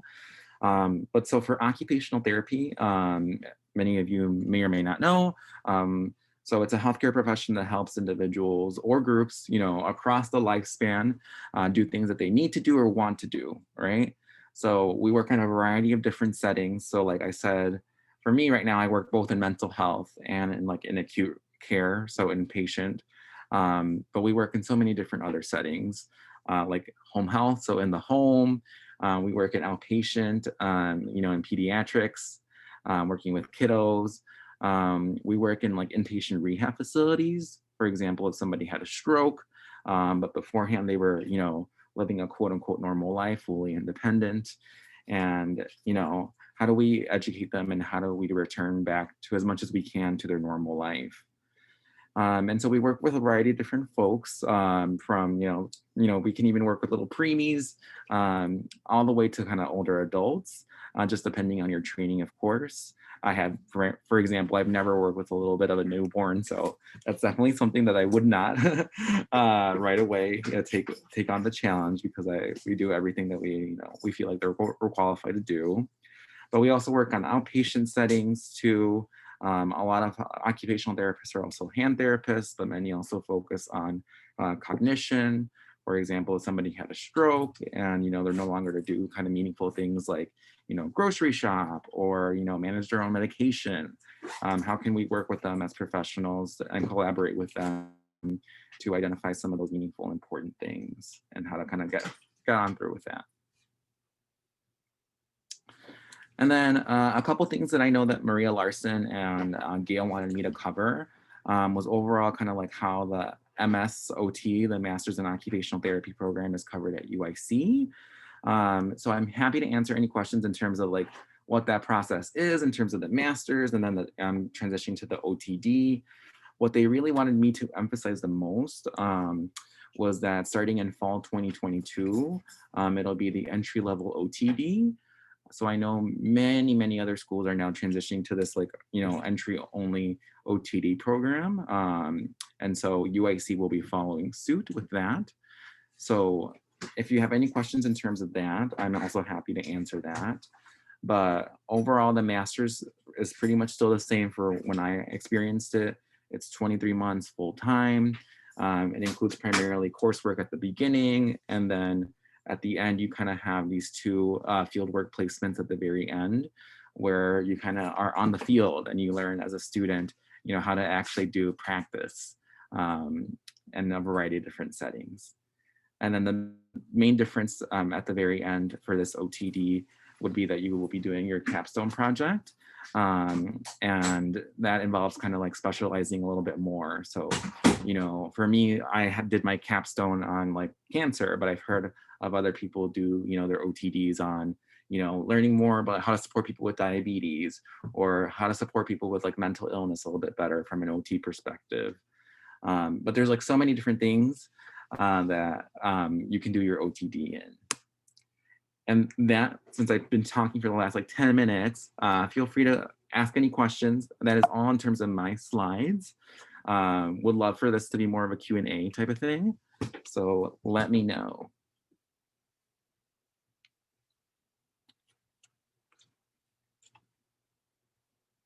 Any questions in terms of the MS, UIC, in terms of OT in general? I have a question if you don't mind. So thank you for the presentation. It was very informational. Sorry. But in terms of like when you mentioned like the mental health aspect, how do you kind of like integrate that with like everything in a way, if that makes sense? Could you expand a little bit more, like in terms of, do you mean like so like oh sorry, okay. I have a question, but I'm just trying to like put it in like words. No worries. Yeah. So do you kind of, well, I guess my first question is, before like I ask the other question, is like how do you like, is mental health like integrated into like the whole OT like program? Like do you guys like learn about it like while you're kind of like going on the OT journey, or do you learn that kind of later, if that makes sense? Yeah, so they actually teach that to you kind of like in your first year, kind of like the core foundations. And then for example, I did one of my field works in mental health, so working here in the psych ward, and then that's how I was able to kind of practice that. And then now, when I was looking for a job, like this place like reached out to me and was like, hey, like we liked you as a student, like you want to come on board? I like, absolutely, especially during a pandemic. So yeah, so you definitely do learn in an OT school. And then so all OTs, when they graduate, they should have like kind of this like foundational level of how to like address mental health in some sort of way. And definitely like here working on a psych ward, as you would imagine, you get a lot more training. Yeah, like hands-on, and you learn it in the moment. okay, awesome, thank you. Any other questions? I have a question. You might be able, I'm sure you'll be able to answer, but what would be the main difference, like an OT working in a school setting rather than like a hospital setting? Because I know some people are like occupational therapists at like special needs schools and stuff like that. Mhm. So I think at the core, like the things that we do, like the whole purpose should be the same. So we're focused on the everyday activities, right? That kids need to do. For example, here at the hospital setting, like things that we focus on frequently is like dressing, going to the bathroom, right? These are things that people foundationally need to do in order to go home, right? Or else like we have to figure out a different plan, right? Not home. And then the same thing, I've shadowed in schools before. I haven't worked in a school, but you kind of do the activities that you need to do at school. So many therapists there, you know, focus on handwriting, focus on like organizing notes, making sure that students actually retain the information that's in the classroom. But I've also seen, which I really appreciate for some therapists, is that they also take into consideration mental health as well. Right, so if like a kiddo is like super dysregulated and like has like a tantrum over, like, for example, if like little Robbie stole Susie's, like, you know, sharpener, and like Susie throws a fit, you know, how can we further provide like Susie with a couple of different strategies in her everyday routine to make sure that she's able to control her emotions as well, right? Because some kiddos have, you know, a limited frustration tolerance, and that's normal. But then we have others who require a little bit more support. And I've seen other OTs provide that, like support, especially. But we also work with folks with, you know, students who have like physical disabilities, like cerebral palsy. And so like that is much more like using like adaptive equipment and using different kind of like assistive technology to kind of facilitate them to participate as a student. So in a nutshell, at the core, we should be doing the same, but the nitty gritty is a little bit different, right? In terms of the different occupations that we address. Thank you. Yeah. And also school therapists only work like primarily, you know, like the academic year. So they get the summer off. I do not. Hi, Hi. thank you so much, Ricardo. I'm the faculty advisor for the Kinesiology Club, so I'm really happy. Thank you for coming. I think some of the students don't understand. Do you know if I know that it's going to be changing into the doctoral program? Did you talk a little bit about that and what's the differences? Yes, so we talked about like here in this slide, like starting the fall 2022, Yeah. it'll be entry level OTD. And I'm happy to speak upon like how the OTD experience is too, since I did mine as well at UIC. But so the main difference would be kind of this capstone project at the end. It would be an extra 13 months. Okay. And then also at the end of your OTD, you primarily gain kind of like an area of expertise. You don't kind of like use quote unquote specialize in something, but it wouldn't be like you're just pigeonholed after doing an OTD. For example, if you only did it in pediatrics, that doesn't mean that you can't get a job working with adults. So that would be the difference. Yeah. So you don't need to, so if anybody started 2021, do they have like a gap program to the 2022, or it's the program the same and it just add on another year? Yeah, so if they sign up if they are admitted during 2021, so for this cycle, then they would do the master's program, and then you would have the option whether or not to do the master's, to do the, the OTD. Yeah. All right. Yeah, I've seen traditionally, honestly, to be completely honest, like in terms of pay, it's the same for both masters and OTD. However, I will say that more and more people with OTDs are graduating. And so now different employers are looking more, you know, at, oh, like, you know, we're going to take somebody over a doctorate or a master's. Yeah. So it won't be offered anymore, MS. Correct. Yeah. It's more money out of your pocket. It is, yes. For education. Yeah. I will agree with that. Yeah. Thank you. So I absolutely love it. I loved my time at UIC as well. That's why I stayed here at the hospital too. Yes, that's great. Any other questions?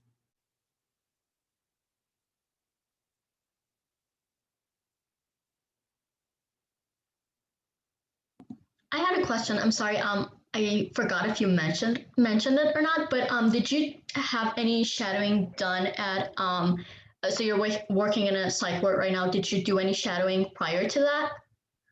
Is Yes. it possible to get that opportunity? Yeah, so in terms of shadowing, like as an undergrad, what I did primarily, and this was obviously like pre-COVID, so disclaimer with like the UIC OT process during COVID is that they are taking into obviously special consideration COVID. So there, you know, there is no minimum requirement of like how many shadowing hours you have to have for UIC in terms of this like weird COVID time.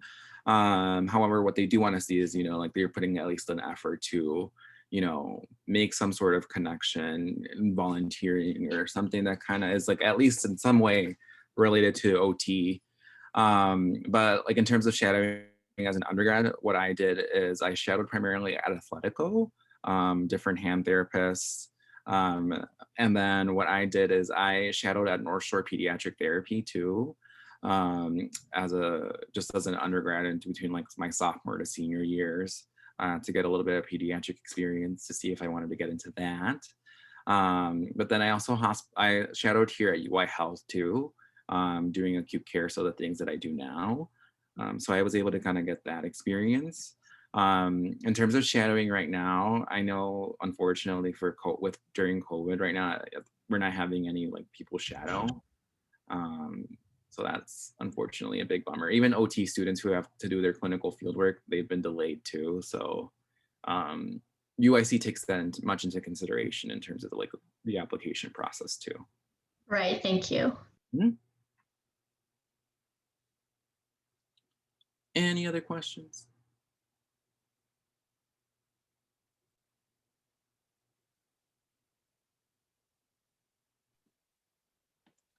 If we don't have any other questions, I think we could wrap it up. We can ask them. Yeah, but there's my contact info if you have any questions, if you want to email stuff. I also do a lot of things in working with the Latinx community here at UI Health too, so I try my best with that.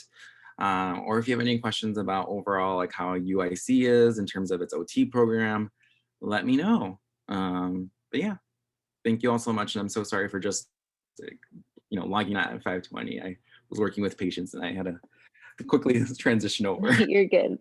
You're good. I completely understand. All right.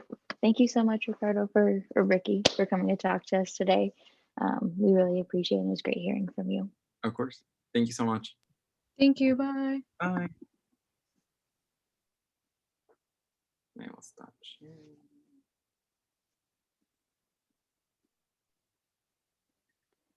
Okay, so we're going to take a little bit of a break, a couple minute break to get maybe some more students to sign on for our next speaker.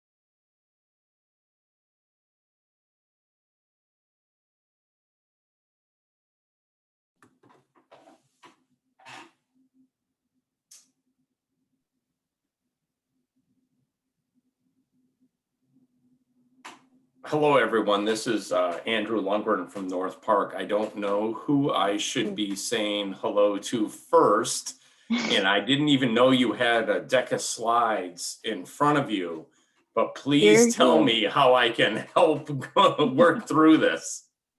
You're good. This is just an introduction slide, but I'll take it off when you're going to speak, so don't worry about that. Oh. I'm Isabella Giannoni, by the way. I'm the president of the Kinesiology Club. Our faculty advisor, Vered Arbel, is here as well as some other members of the executive board and students from the Applied Health Science College at UIC. In the few minutes before I punt the football here, I'm just joining the room. Can you walk me through who has been here? How many people are here? What are they looking for? I want to make the best use of our time together.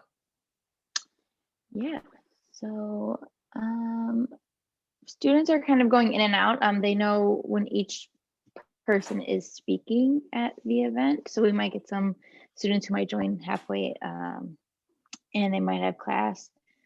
Students are basically just wanting some information. I know a lot of our students kind of go into the athletic training route.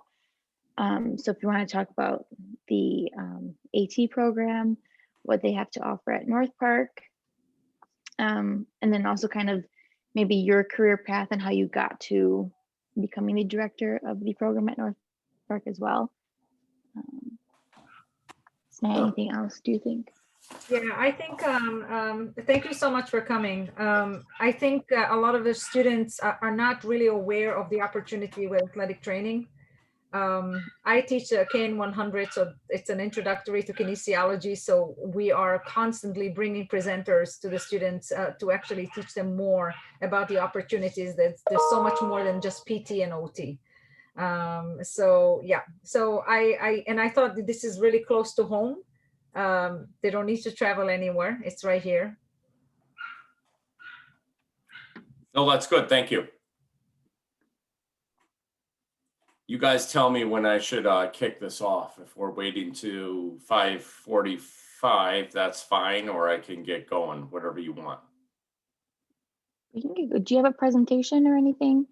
You know, my colleague gave me a deck of slides, which is not exactly up to date, but if it's okay with you guys. Yeah, I can just make you the co-host that you Yeah, can share it's your a screen. disabled participant. Can you give me access here? There you go, I just did it. You should be able to now. So let's see if I can pull this off. Keep going back and forth between all these things. All right, share screen. Sorry, I talk out loud, so You're good. like my 8 and 10-year-old, they ignore me as well. So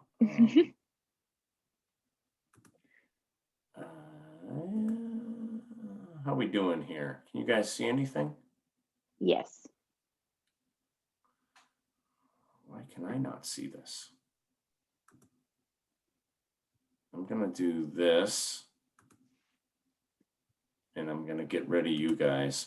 I'm a college professor, which means I love the sound of my voice, but I don't know how technology works very well.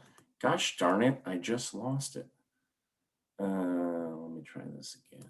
You were at the last slide. So if you go back to the first slide. Yeah, that makes sense, right? Is this the first one? Here we go. That's what it looks All like. right. All right, so thank you everyone for inviting me to this presentation. Let me give you a little bit of background about myself. My name is Andrew Lundgren. Everyone calls me Andrew. No one calls me Professor Lundgren or anything like that. I wholeheartedly believe that we need to have an informal relationship with students in the healthcare profession, that we can go ahead and understand we're working on one wellness team for everybody. So people call me Andrew. You guys can do the same as well. I have been at the university at North Park for 25 years. I can't believe I'm that old. I started as the head athletic trainer then, so I was overseeing athletics in their healthcare. I migrated into the athletic training educational world, so I did that for a while.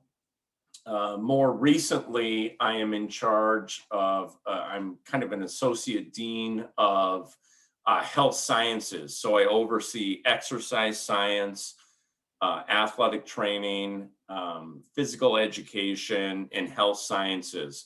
But I'm participating in your journey today because some people are looking at graduate healthcare and athletic training might be an option for you.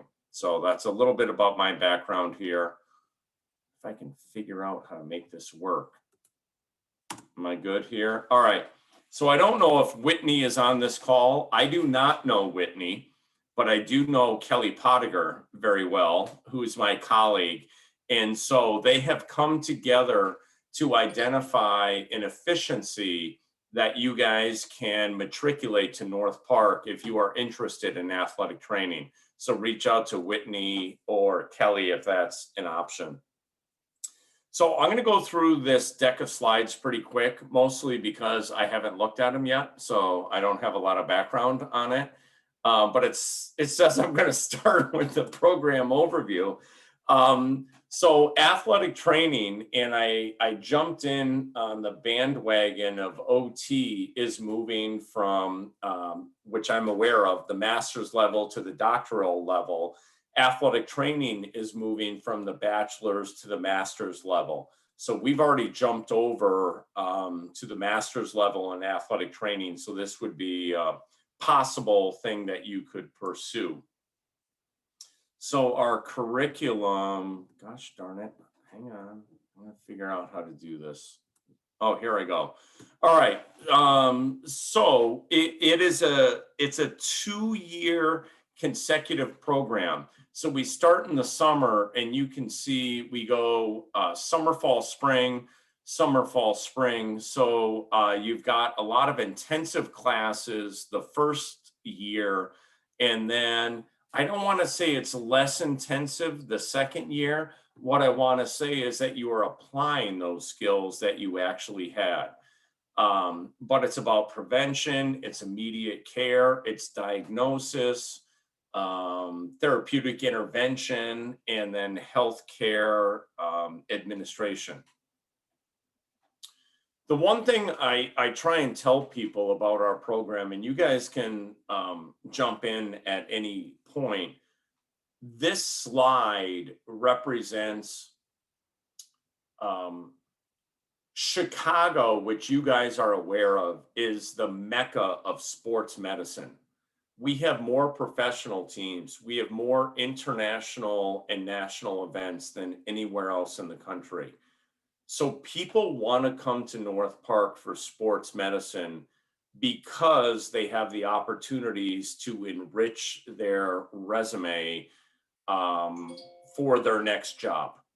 And what I'm trying to show is that we've got an opportunity that people in Omaha, Nebraska, I don't know why I pick on them so much, but it's one of those things you can never replicate exactly what it is that we have at North Park. So nobody's going to ask you when you graduate, what was your GPA? What courses did you take? They want to know what were your clinical experiences. And we have a very robust group of affiliate locations. You can see some of us in here. I hate my picture. And I'll also tell you that Eric right here, if you can see my cursor, he just had a little girl, so he's gaining some weight. His neck is a little bit wider than right there. But we've got a very good group of people that are both clinical faculty and professional faculty as well. So how does this work? We've got this partnership. These are the expectations that people would meet to be engaged or to have the opportunity to join our program. The one thing I will tell you, and again, if you can't see my cursor, unmute yourself and let me know, is observational hours have been headwinds for people due to COVID. So if that's the case, we can kind of move through that. Whitney and Kelly did a great job of identifying what courses you would need at UIC to be eligible for our program. So on the left side of your screen, you can see what you need. On the right side of your screen, you can see what UIC offers to go ahead and meet that criteria. part of the partnership or affiliation agreement is that we wanted to guarantee that 2 students from UIC through their kinesiology program could be guaranteed a spot. That doesn't mean we can't take more, 4, 5, or 6. But we wanted to use you guys, use is a strong, I don't mean it that way. We want to partner with you that we know that you are appropriately prepared. And so that funnel coming into North Park is very important for us, especially at the graduate level. But if there's more than 2 students that are interested, we would consider taking more. You can see what you need in terms of materials. This is a classic example of me receiving a deck of slides from my colleague without reviewing them in advance, because Monday, February 15th was a while ago. So you don't have to worry about that in terms of what I'm talking about.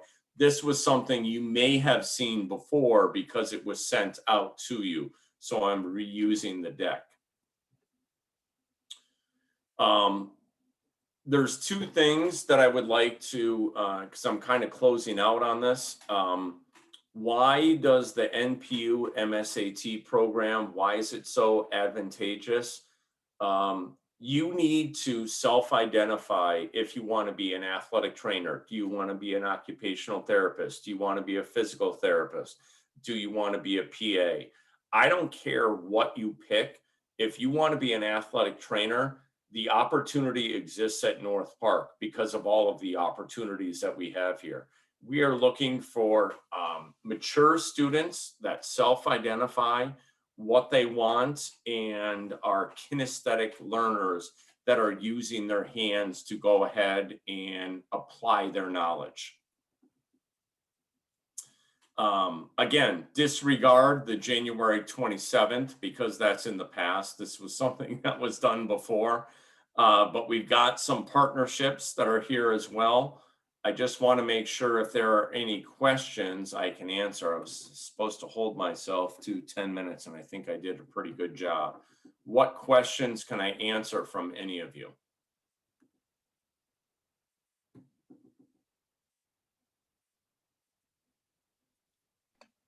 Andrew, I have a quick question. So athletic training is moving into a doctorate degree, correct? Masters. Masters? Yep. Not doctorate degree? It will not be a doctoral degree. It's bumped up from bachelor's to master's like OT did from master's to doctorate.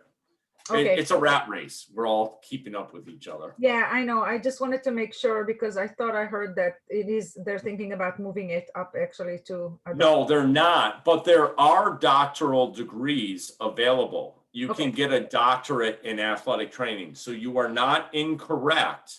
It's just that would be a level above what you need for entry level. Okay, great. That's good information.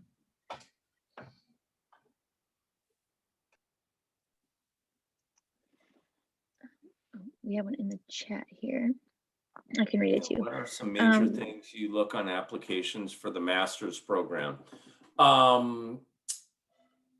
Here's what I would say is that we want to identify and accept students that will be successful alums of our program.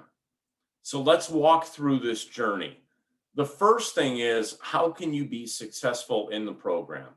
What we've noticed is that if your GPA, especially in the sciences, is below a 3.0, you're not going to be successful in AT, PT, PA, anything. So like, let's do figure out where else you could help society, because it's not going to be in healthcare. But assuming you go ahead and you meet the 3.0, what I tell people is athletic training is sports medicine. And so if you're in sports medicine, with some minor exceptions, you need 1 foot in sports and 1 in medicine. So let's think about this. Sports does not work in a 9 to 5 world. All right, sports is on the weekends, in the evening. Medicine, you have to have the academic aptitude to go ahead and do that. But where some people get confused in this, I talk about one of my alums that works at O'Hare Airport, and they're looking at me all the time and they're like, what are you talking about? You have an athletic trainer at O'Hare? And I say, yeah, we do. She works for American Airlines, and she's working with the baggage handlers that are moving all the bags onto the plane, because this movement is the same movement that an offensive lineman would make in football. And there's this recognition all of a sudden that we're not working with athletes, we're working with active individuals. And active individuals are a spectrum all the way across. So I love using that story to say, like, when I throw out there that an athletic trainer is working with American Airlines, they're like, these are not athletes anymore. It's just the active ability of moving elements or objects. Yeah. I think students are not aware of the variety of things. They think it's only high school and college, teams. And it's okay. From dancers to corporate offices that they hire athletic trainers to have to be on staff. So it's really broad. Yeah, the other thing, that's a great launching point for me. We have all seen the doctor before, right? Go ahead and say if you've never seen the doctor before. We've all seen the doctor before, right? Is the doctor the first person in the office? No, it's not. Somebody else is coming in. Have you actually asked what their credentials are? Most people do not. And historically, it was nurses, then it was physician assistants. And now what you don't even realize is a lot of people that you are interacting with are athletic trainers. Why would that be? That's because physicians recognize, instead of just having a nurse or a PA, I could have an athletic trainer. And I'm not saying it's ambulance chasing, to bring more people back to my practice, but we have the same skill set to be able to go ahead and work through that history, observation, palpation, take your inventory or audit, and then we build it into the computer. So when the physician comes in there, he or she can go ahead and see this information. So we file that under the world or umbrella of physician extender. And I have too many students that think that healthcare is just a doctor or a nurse. And what I'm trying to tell people is, like, no, it's much broader than that. And without tipping over too far on this, so you guys can shut me up if you want, but I'm a white male. I'm 47 years old. There are 90 licensed professions in the state of Illinois. I had no idea that a lactation consultant is one of the licensed professions here until I had our children. And this woman came into the room to help my wife to understand, how do we go ahead and you do the breastfeeding and everything else. What I'm asking you guys to do is expand your bandwidth of what healthcare would be. What can you do with kinesiology? Where can you end up? It's not just a doctor or a nurse. There's things that you maybe have never been exposed to that all of a sudden you can see, like, this resonates with me. It makes me want to get out of bed in the morning. So sorry, Salma, I saw, or somebody had a hand up, I can answer. Oh no, I was just applauding what you were saying. But Oh, yeah. it shows you like I'm not good at technology, right? No, there. it's okay. Yeah, that's what we're trying to do every day, trying to let the students know that it's so much more out there than just the Much more. I'm telling much you, more. much more. Yeah. Other questions I can answer for you guys? Like I said, I love the sound of my voice. I'll talk for the next hour. You probably have someone coming in after me.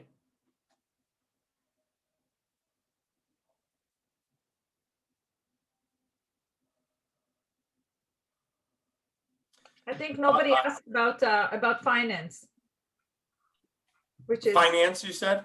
yeah, it's important to know the program. Yeah. Gosh, I got limited bandwidth here. So I can tell you that we're 60 credits. I can tell you that we are about $700 per credit. So you could do the math and come up with, you guys got your phones on you. I'm guessing it's 35 to 40,000 or something like that. Yeah, 42. What I tell people is that, I'll put it this way. I mentioned I have a 10-year-old and an 8-year-old, and I want them, I'm going to parent them like I would mentor all of you guys as well. And I want them to make sure that if they are going to invest in a product, whether it's a new car, an education, or anything, do you want that new car? Do you want that education? And so the reason why the observational hours are so important as part of the onboarding process to our program is I want someone to self-identify before they get to our program that they like this car or they like this program before they arrive. And then you go ahead and you spend X amount of dollars and then you realize this is not for me. So we are very intentional about, in the COVID world, it works a little bit awkward, but we want people to recognize this is who we are and what we do. And if you like it, hey, I'll lock arms with you and walk you to the finish line. But if this is not what you want, then go find something else. But I would encourage you to go ahead and do those observational hours there as well. Do you have, because of COVID, you mentioned COVID, obviously there's a major issue of actually doing shadowing and observation hours prior to the application.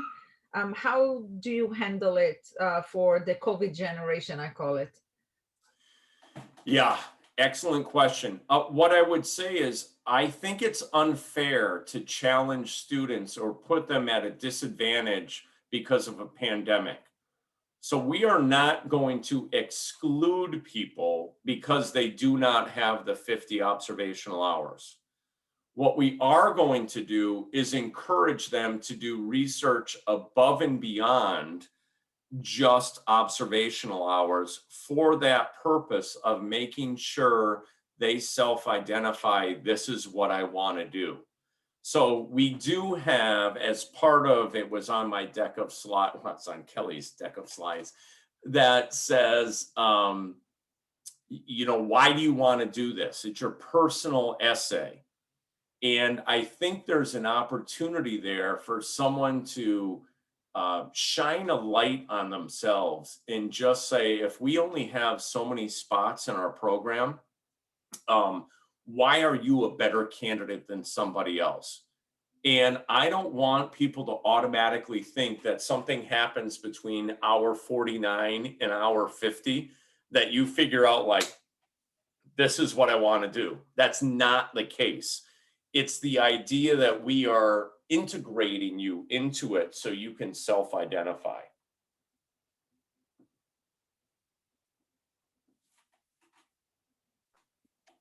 Do we have any last questions for Andrew?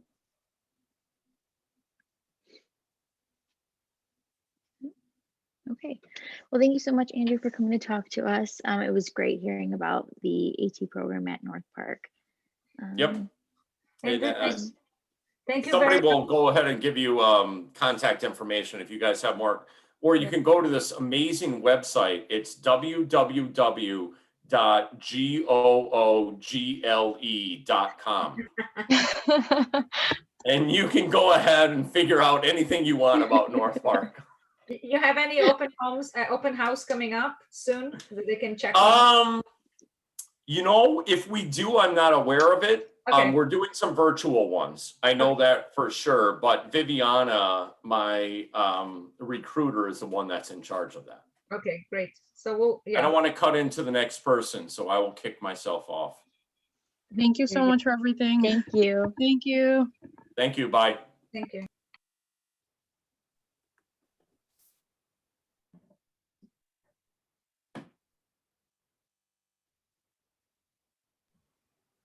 I'm so embarrassed. I was actually typing Google.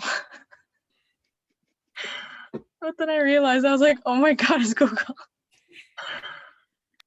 Really quick before we have Melissa start. Janaea, was this thing we covered? Yeah, wait, should I just cover at the end or just mention it now? Oh, well, okay. That's fine. Okay. It was just because it was before, so I thought you wanted to Oh, do my it bad. before. Yeah, we'll do it.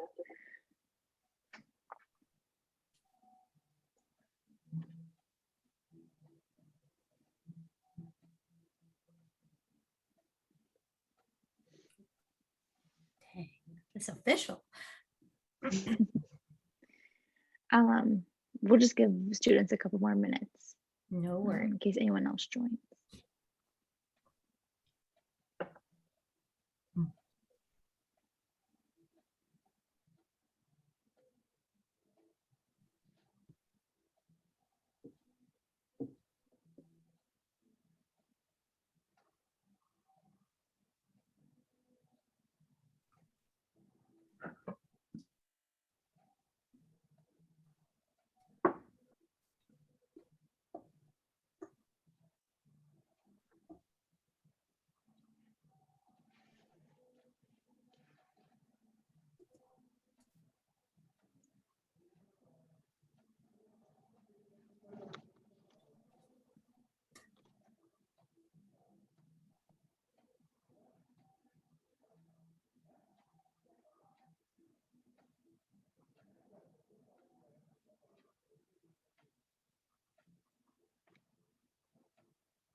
All right, so we can go ahead and get started. So our next speaker is going to be Melissa, and so she's a chiropractor, so it's pretty exciting to hear from her. So I'll just go ahead and let you begin, and yeah. All right, how are we doing this, guys? Am I just kind of giving you my lowdown, or do you want prompts? Did you say props? Props would be cool. Prompts, like, do you guys have like specific questions that you guys want to go through? We could have props, I guess. No kidding. Okay, so go ahead. Sorry. Well, yeah, typically how we had it going down is just like talking about your journey, per se, like how you got to where you are, and then just kind of like what your career is like as a chiropractor. Okay, sure. Yeah. So I'm Melissa. I am 3 years out in practice now. I went to UIC for kinesiology and nutrition. After that, I went to chiropractic school for 4 years at National University of Health Sciences in Lombard. It was kind of one of the things that you never heard like your colleagues do. So I was really excited to do it. Usually you hear everyone's going into PT, OT, or well, any of the UIC programs. I kind of was the outlier, but I would not regret my decision at all. It's been a journey and it's still happening, but really exciting things. I actually work with my husband and another partner. He did not go to UIC at all, which is shame, but he's a really good rugby player, so I'll let it slide. But he went to NAU, but we had the same journey, 3 to 4 years in exercise science, kinesiology, and then we headed out to National to be chiropractors. That's where we met. And well, we started out small practice, one-on-one. I spend about an hour with each patient on my first visit, and then I spend about 30 minutes with them after. I range from maintenance care to injuries, anything to get my patient from where they are to where they want to be in the shortest amount of time in the safest way possible. I am not a PT, but I do a ton of exercises. A lot of breathing work, a lot of deep abdominal work, a lot of scar tissue work. That's probably my forte. I love it. I can't change it. I would never change it. I make my own hours. I'm my own boss. That's just kind of nice, a little scary, but super fun. But I own 2 practices, one in Naperville, one in Geneva. If you guys are familiar with either of them, they're kind of close but far. Our business strategy is divide and conquer. I own a building in Geneva and I rent a space in Lisle, Naperville. I'm about 5 minutes from downtown Naperville. And then Geneva, I'm about 2 minutes from downtown Geneva and right across the street from King County Cougars, if you guys ever went to a game. That's my baby. My building in Geneva is our baby. It's about 16,000 square feet. I rent a quarter of it to a CrossFit gym to help pay for the bills and the overhead. I own the rest of it, but we also have an office and then a turf side. The turf has a trainer. It has my husband who does a lot of team sport stuff. So he is a chiropractor, but he works with kids that say they just came out of ACL surgery. They're getting back to play. So he'll see them the very next day after ACL surgery. We have a lot of connections with orthopedic doctors. So that's really nice to have. We're very collaborative. That's the best thing I can say for you guys is if you can just collaborate with everybody and anybody, do it because it will save you so much in the long term. And it makes it fun. It makes it fun. You're always learning something. But yeah, I would say my day-to-day is crazy. I maybe work 9 to 7 o'clock at night. Some days I'm like, hey, I'm feeling good. I'm going to work from 7 a.m. till 9 p.m. at night. That's actually when I was talking to Kristen. I'm like, Kristen, I don't know if I can make it, but I will. But it's nice to have you guys in the office with me today. But yeah, I just got off the shift and I'm ready to go. But yeah, do you guys have any particular questions? Because I know chiropractic isn't necessarily the first thing that comes to mind when you go to UIC. Anybody? I have a question. Yeah, so I think one of the or maybe 2 questions, but one of the I guess first questions that come to mind is or just what kind of every student has. Sure. What is probably the main difference between chiropractic, being a chiropractor and being a physical therapist? Okay. Because sorry, go ahead. That's a hard question, but I like it. There's a lot of similarities. My main surrounding is the adjustment. Chiropractors, you have to adjust. That is the one thing that separates you. But there are actually PTs out there who do adjust. Very rare, but that's all. I can adjust anybody. I can do it because I have the repetition. I have probably adjusted over 20,000 people. Wow. It's just something you're adjusting. You're always adjusting. I'm not a typical chiropractor though. I am not seeing 100 patients a day. I may be seeing 10 to 20 a day. And I'm spending time. We are spending quality time to get you where you want to be. Whether it be okay, we got to get the swelling down. Okay, let's milk the tissue. Let's get the lymphatics going. Let's get the nutrition in there. So it's very multidisciplinary. The beauty though of being a chiropractor is that you have that in your realm and you can make it what you want to be. I also don't have a major corporation telling me, hey, you have to do this many x-rays. You have to do this many patients a day. I literally write down what I want from people and my expectations from my staff. They also help me a lot too. I have very skilled trainers and I trust them from the beginning of the day to the night. I know what they're going to do. They know what I do, and they know how to communicate that to the patient. PTs, I think that a lot of the times you hear about Athletico, the ATIs, they're a little bit more structured, but that's because they have to be. They're dealing with so many patients and they have so much of they're an employee. So they have to follow their structure to make sure here's the thing. Maybe one day you need to get in at 3 o'clock, but your PT is not available. So you have to go to the next PT. Or the person that is available that they trust or recommend, but they have to be on the same page because they're matching their treatment plans. They have to monitor. I work one-on-one, so it's a little different. I can tinker a bit. I joke I'm a little selfish with my time. I like my time with my patient because we have a rapport. I don't like to give them up to anybody unless I know there's a reason for it and they're okay with it. Whether it be mental, emotional, or just, they had a bad day and they just want to vent, or, they had a flare up because they were on the field the other day and something happened. So I like that. I understand with PTs though, they have to have that structure, and that's okay. That's just the way that they run. But there are a lot of PTs out there that do go into private practice and they want that one-on-one time. Another thing too is, I get it. You want experience and you have to pay the bills. That's the truth with any career. This is actually why you're working. You want to, one, you're doing something you love, but two, you want to make sure that your education is covered. You're making some money so that you can survive, right? And take care of yourselves.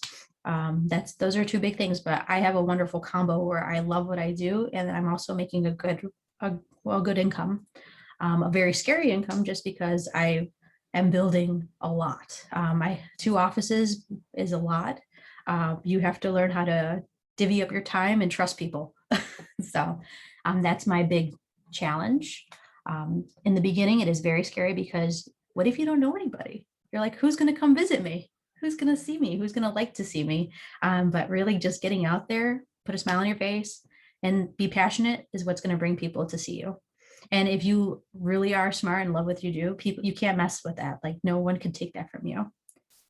Oh, it's Awesome, someone. thank you. Oh, can you talk about chiropractic? I was like, oh, okay, that 4 years of a lot of studying and over like 300 exams. You are in class from 8 a.m. to 5 p.m. Monday through Thursday. Maybe you'll get off at 4 o'clock on Friday. And you have exams because it is trimesters, man. So you are literally 15 weeks, I believe, of hell, but it's structured. So I'll tell you what, UIC is the best program to prepare you for it. I barely had to study for anatomy. If anything, I was tweaking my skills. I was just getting more exposure. I mean, at the time it was Dr. Bryther and Dr. Marone, and honestly, they did the best job they possibly can. And let's put it this way, Dr. Bryther used to teach at National. So you also had her notes. So you're like, haha, this is great. But UIC is truly a program that I can say that with all my heart, they are the best program to prepare you for a chiropractic degree. You literally become the head honcho at school because you already know how to palpate, you already know how to see or visualize anatomy, and you know how to apply it. Your teachers do a phenomenal job, and it's because they're passionate. So if you can, tell them I said hi and I love them. But yes, any other questions here? Well, they're no longer actually part of the faculty anymore. I know, but it's okay. You still have their structure though. It's a little bit different. Yes, there's a new director for the program right now. Yes. Who's your director? It's Dr. Kenan. I don't know if I introduced myself, but I'm actually a professor at the Kinesiology. Oh, nice to meet you. Yes, and I'm the faculty advisor for the Very Kinesiology good. Club. Very good. I was actually in Kinesiology Club once. I was a team building coordinator. I was a TA with Dr. Bryther and a long time ago. So maybe you were one of my students. Maybe. I'm kind of a delinquent, so I don't know about that. If anything, Dr. Kumili and we're still good friends. Okay, good. But he, he actually coaches or was coaching with my husband a little bit. So, That's so great. small world, small world. So always collaborate because you never know who you're going to meet later in the profession. Yeah. But yes, is there any other questions? I know that some people are like, chiropractic, we don't talk about this in school. Yeah. Well, one of my questions was like, yeah, what are like some of the misconceptions that you hear about chiropractic? Everybody thinks that I just adjust people. I literally rack and crack and send people away. No, I'm not. I'm busy. I have caught tons of cancers because you see people more often than a medical doctor would. So I have caught lots of cancers. Actually, it's really scary how much you can catch. Shingles, you can just get people to the right doctor. You're literally, in Illinois, chiropractors are considered primary care physicians. So I am a doctor. I'm a primary care doctor. I just can't prescribe, but I can order x-rays and MRIs. Those are really big tools for finding out if something's wrong. Usually I'm very conservative in the beginning. And then, you know what, if something's not working or I'm like clueless, I'll tell the patient, I don't know what's going on with you. So we're going to get you to a right doctor. Or I even tell people, if you have this pain at this time and you can't do anything, go to the ER. Turns out maybe they have full-blown lymphoma. So it's very scary how it can be, but you just trust your instincts and you just really honestly just want to help people. So you'll do whatever you can. In any profession in the healthcare world, that's the goal. You want to help people. Maybe you want to go into research, but you're still helping people. The intention is pure. So I really tell people, whatever you do in healthcare, just make sure that your passion is there and you don't lose it. Save it, because sometimes you're going to need to find out your work-life balance. And that's very hard to do. Right now, as a student, you have a schedule, but when you're out in the real world, you can be anything. You can work all day if you wanted to, but you'll burn out. And you have to take care of yourself. Exercise is important for you just as much as it is for your patient. Yeah.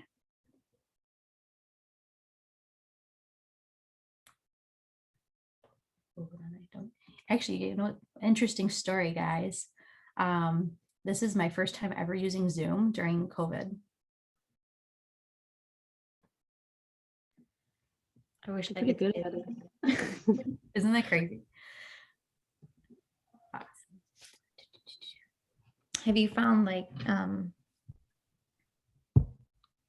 the pandemic? I don't know how to word it. But you know, everyone's looking down at their computer. Have you seen like more neck problems than you probably normally would have? If anything, that's the biggest complaint. I do a lot of work with gaze and how it affects the suboccipitals. Neurologically, they're together, right? So I do a lot of work with working on eye exercises too because of this. I think about it every day. You're reading left to right, left to right, left to right. So that gaze matters. So I actually changed or try to teach them to do balance work with their eyes closed and then also do gaze work from right to left, stuff like that. So there's a lot of application that you can really use out there. You're never going to hurt someone doing this. That's the beauty, unless you do like really weird adjustments and stuff. You cannot hurt your patient. You know, there's always times where people will flare up, but it's about finding out what the real cause to their issue is. A lot of people are on Zoom. They're hurting. They're like this all day. So really opening them up and then teaching them how to take care of themselves at home is huge. We even have people try out our standing desk here and see if they like it, so that maybe that's something they can want to buy. So we'll mess with their ergonomic stations. Like I'll have people say, send me a screenshot or a picture of what you're doing all day because I got to see it. And then we'll go in there and we'll tinker and then we'll mess around like neuro wise and then also muscle wise. So it's really nice to see. But yes, COVID is rough. There are some days where people are not okay. Wait, so you mentioned you don't use Zoom, but like, do you use telehealth right now at all with your patients? I'm seeing people, man. Since the beginning, I have been very fortunate to be a booked schedule since the beginning of COVID. It's kind of interesting, but kids still need honestly, we have a lot of kids that have scholarships. They're going to go play Major League Ball. They can't stop. I know COVID happened, but you can't stop developing skills or repairing an injury. If you do, that sets you back. So we have not stopped one bit. It's actually been a blessing. Kind of crazy, huh?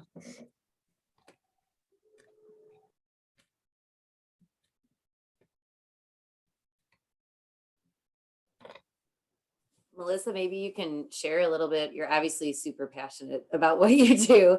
And I could see you could work 24 hours a day. I could. But can you talk a little bit about how do you strike that balance? Because I think it would be helpful for students too. Okay, very cool. Okay, so I kind of tell people, put where you are now and write down where you need to be in a year, because you cannot do more than a year full blown go, go, go. There's no way. Maybe in the beginning, you're like, this is good. I'm starting to get people, exposure. I'm building a practice. So that motivator is there. You're in debt. You need to work. I get that. So once a year hit, I had a full blown schedule. I went from like maybe seeing 10 to 15 people a week to now 50 to 60. It's a big schedule for someone who works on someone 30 minutes to an hour. How do you keep upbeat? I work out in the morning. I go to CrossFit. I'll shower at work because we have a shower there for people that are going to work after a workout or whatever it may be. And then I shoot over to Naperville. So I work on Geneva, shower, go to Naperville. I'm ready to rock. I got my caffeine. I'm ready to go. I make sure I have a lunch break in between. And then I have to say I'm done at 6. There are times when I'm like, you know what? This person's dying. I got to get them in. So that plays. So I don't do that every day. I do that Tuesday, Thursdays, and then Wednesdays I work late evening. And then Saturdays I work 9 to 1. Saturdays are kind of like a fun day. People are very happy to be out during the weekend. So different mentality on a Saturday. I do take Mondays off though. Mondays are my catch-up days. I do a lot of admin work. I do all my charting. I make sure all my bills are paid, all that fun stuff. But I make that mandatory Mondays for myself. So I'll start my morning off, work out, walk the dog, all that fun stuff. My dog keeps me accountable. I'll tell you that. He's the one that he has a schedule too, and I got to take care of him. So if he's my baby. But the same thing goes with my husband. My husband and I, we can easily be mad at each other, but we don't. We have work-life balance. So when we get home, 7 o'clock, no talk, no business, no shop. It's very easy to get into that trap where you are talking all day. And that can get daunting on your relationship as a business partner and as a relationship. So that's my life lesson. Not everybody likes to work with their husband or a spouse or whatever they may be. They'll be like, get out of here. I love working with him because we do different things. I'll do mainly women's health, and I'll work with really stressed out mom, and he'll work out with, I just broke my foot at soccer practice yesterday. So that we have that too. So we barely see each other. But I do make sure I'm working out, because if I don't, what does that tell my patient? I just gave you all this advice on how to move, but shame on me, I didn't do it. Diet is huge too. You do have to eat well. You do feel like crap when you're starting to eat junk food and stuff like that. So that's a big strict thing. Friday night though, we're getting pizza. So that's my balance. I always tell people 80% of the day you're having so much, you're busy, you're staying focused. And then that 20% you're going ham on whatever you want to do, eating Twinkies, watching Netflix. It's great. That's actually our routine. We'll read a book before bed, but then prior watching like something stupid like Brooklyn Nine-Nine or Schitt's Creek. Let's be real. So you need that balance. And as you guys are students, you're going to start to see like, you know what? I got to work real hard and diligent at this. And then, I got to turn my brain off. So find that way to turn your brain off so that you could actually rest.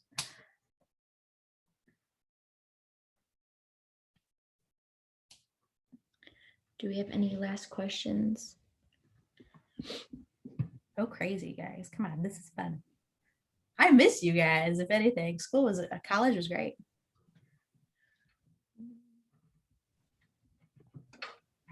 Thank you so much for taking the time, Melissa. Oh yeah. If anything, guys, if you guys are ever up for shadowing, I don't know if any of you guys are into training, but there will be a time within the next year that my husband is looking for a strength and conditioning coach. And you could start that now, honestly, because if the more you're around it, the better you get. And it's all about exposure. I mean, you need to be willing to talk to people. Like that's That's like the best thing. If you know, if your bedside manner is amazing, you're going to do great. There's no faking it when that's the case. If I were to just give anybody any last life advice on careers, you gotta like people, and keep that like, because sometimes you're like, that was a terrible day. What do I do? You have to find a way to shake it off quickly, because then you're just going to be really upset with your day-to-day routine. And that's not a way to live. That's horrible for your health and your mental well-being. So Well, keep in touch with me, Melissa, because I have a lot of students that are looking for shadowing and for yeah, absolutely. And I have 2 offices too. So if you need to see either one, yes, they're close by, so we're not too far away. I do need to visit. Yeah, we need to get you on the alumni panel next semester. Oh man, I don't know if they can handle me. Just I'll make sure you two have each other's info. Awesome, Kristen. Thank you very much. Guys, enjoy it. Thank College you is very fun. much, Melissa. Absolutely. Have a Thank you great so night. guys. much. Thank you. You.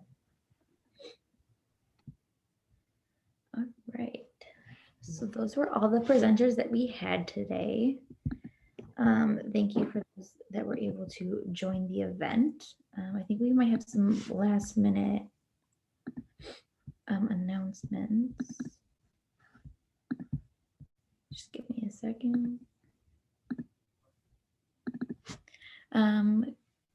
Kristen, did you want to talk about this, or? I can talk about it, sure. So I asked Sneha if we could just give a little plug, so you all got a taste of all kinds of different opportunities that you have in front of you once you graduate. And then I would recommend the next step, if you still have questions, but you're kind of narrowing down what you think you want to do. We have this program called Career Conversations, which is an informational interviewing program.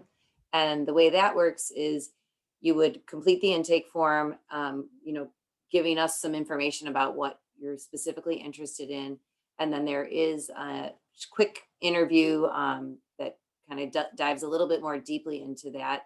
And the main reason we have the interview is, one, so that we can match you with someone that is really going to be of interest to you.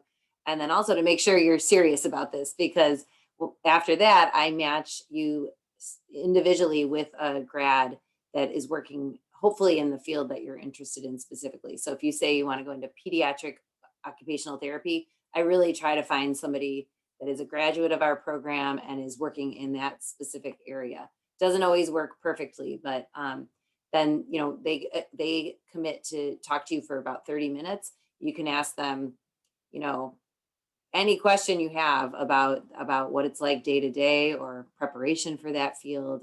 Really, that's your time. And I would say in most of the cases, the alumni also offer to, be open to emails or another phone call in the future if the student has additional questions. So, I think you have to be a little bit more focused on what you want to do, but once you're ready, I would be happy to work to find somebody that would be able to give you a little more insight into what the life of a fill in the blank is. So think about that. That's something we're happy to offer. And I think the link is there in the chat. Yes. Thank you, Kristen. Thank you. And then last comments. Save the date. We have our event Fit for Life. It will be April 14th. The time is still TBD, just because we're still figuring out all of the events that we are going to have at the event. Also, applications for the executive board. We have the deadline being April 1st. If you are interested, please feel free to email the Kinesiology Club. The email is right down there. And yeah, thank you once again for coming to the event.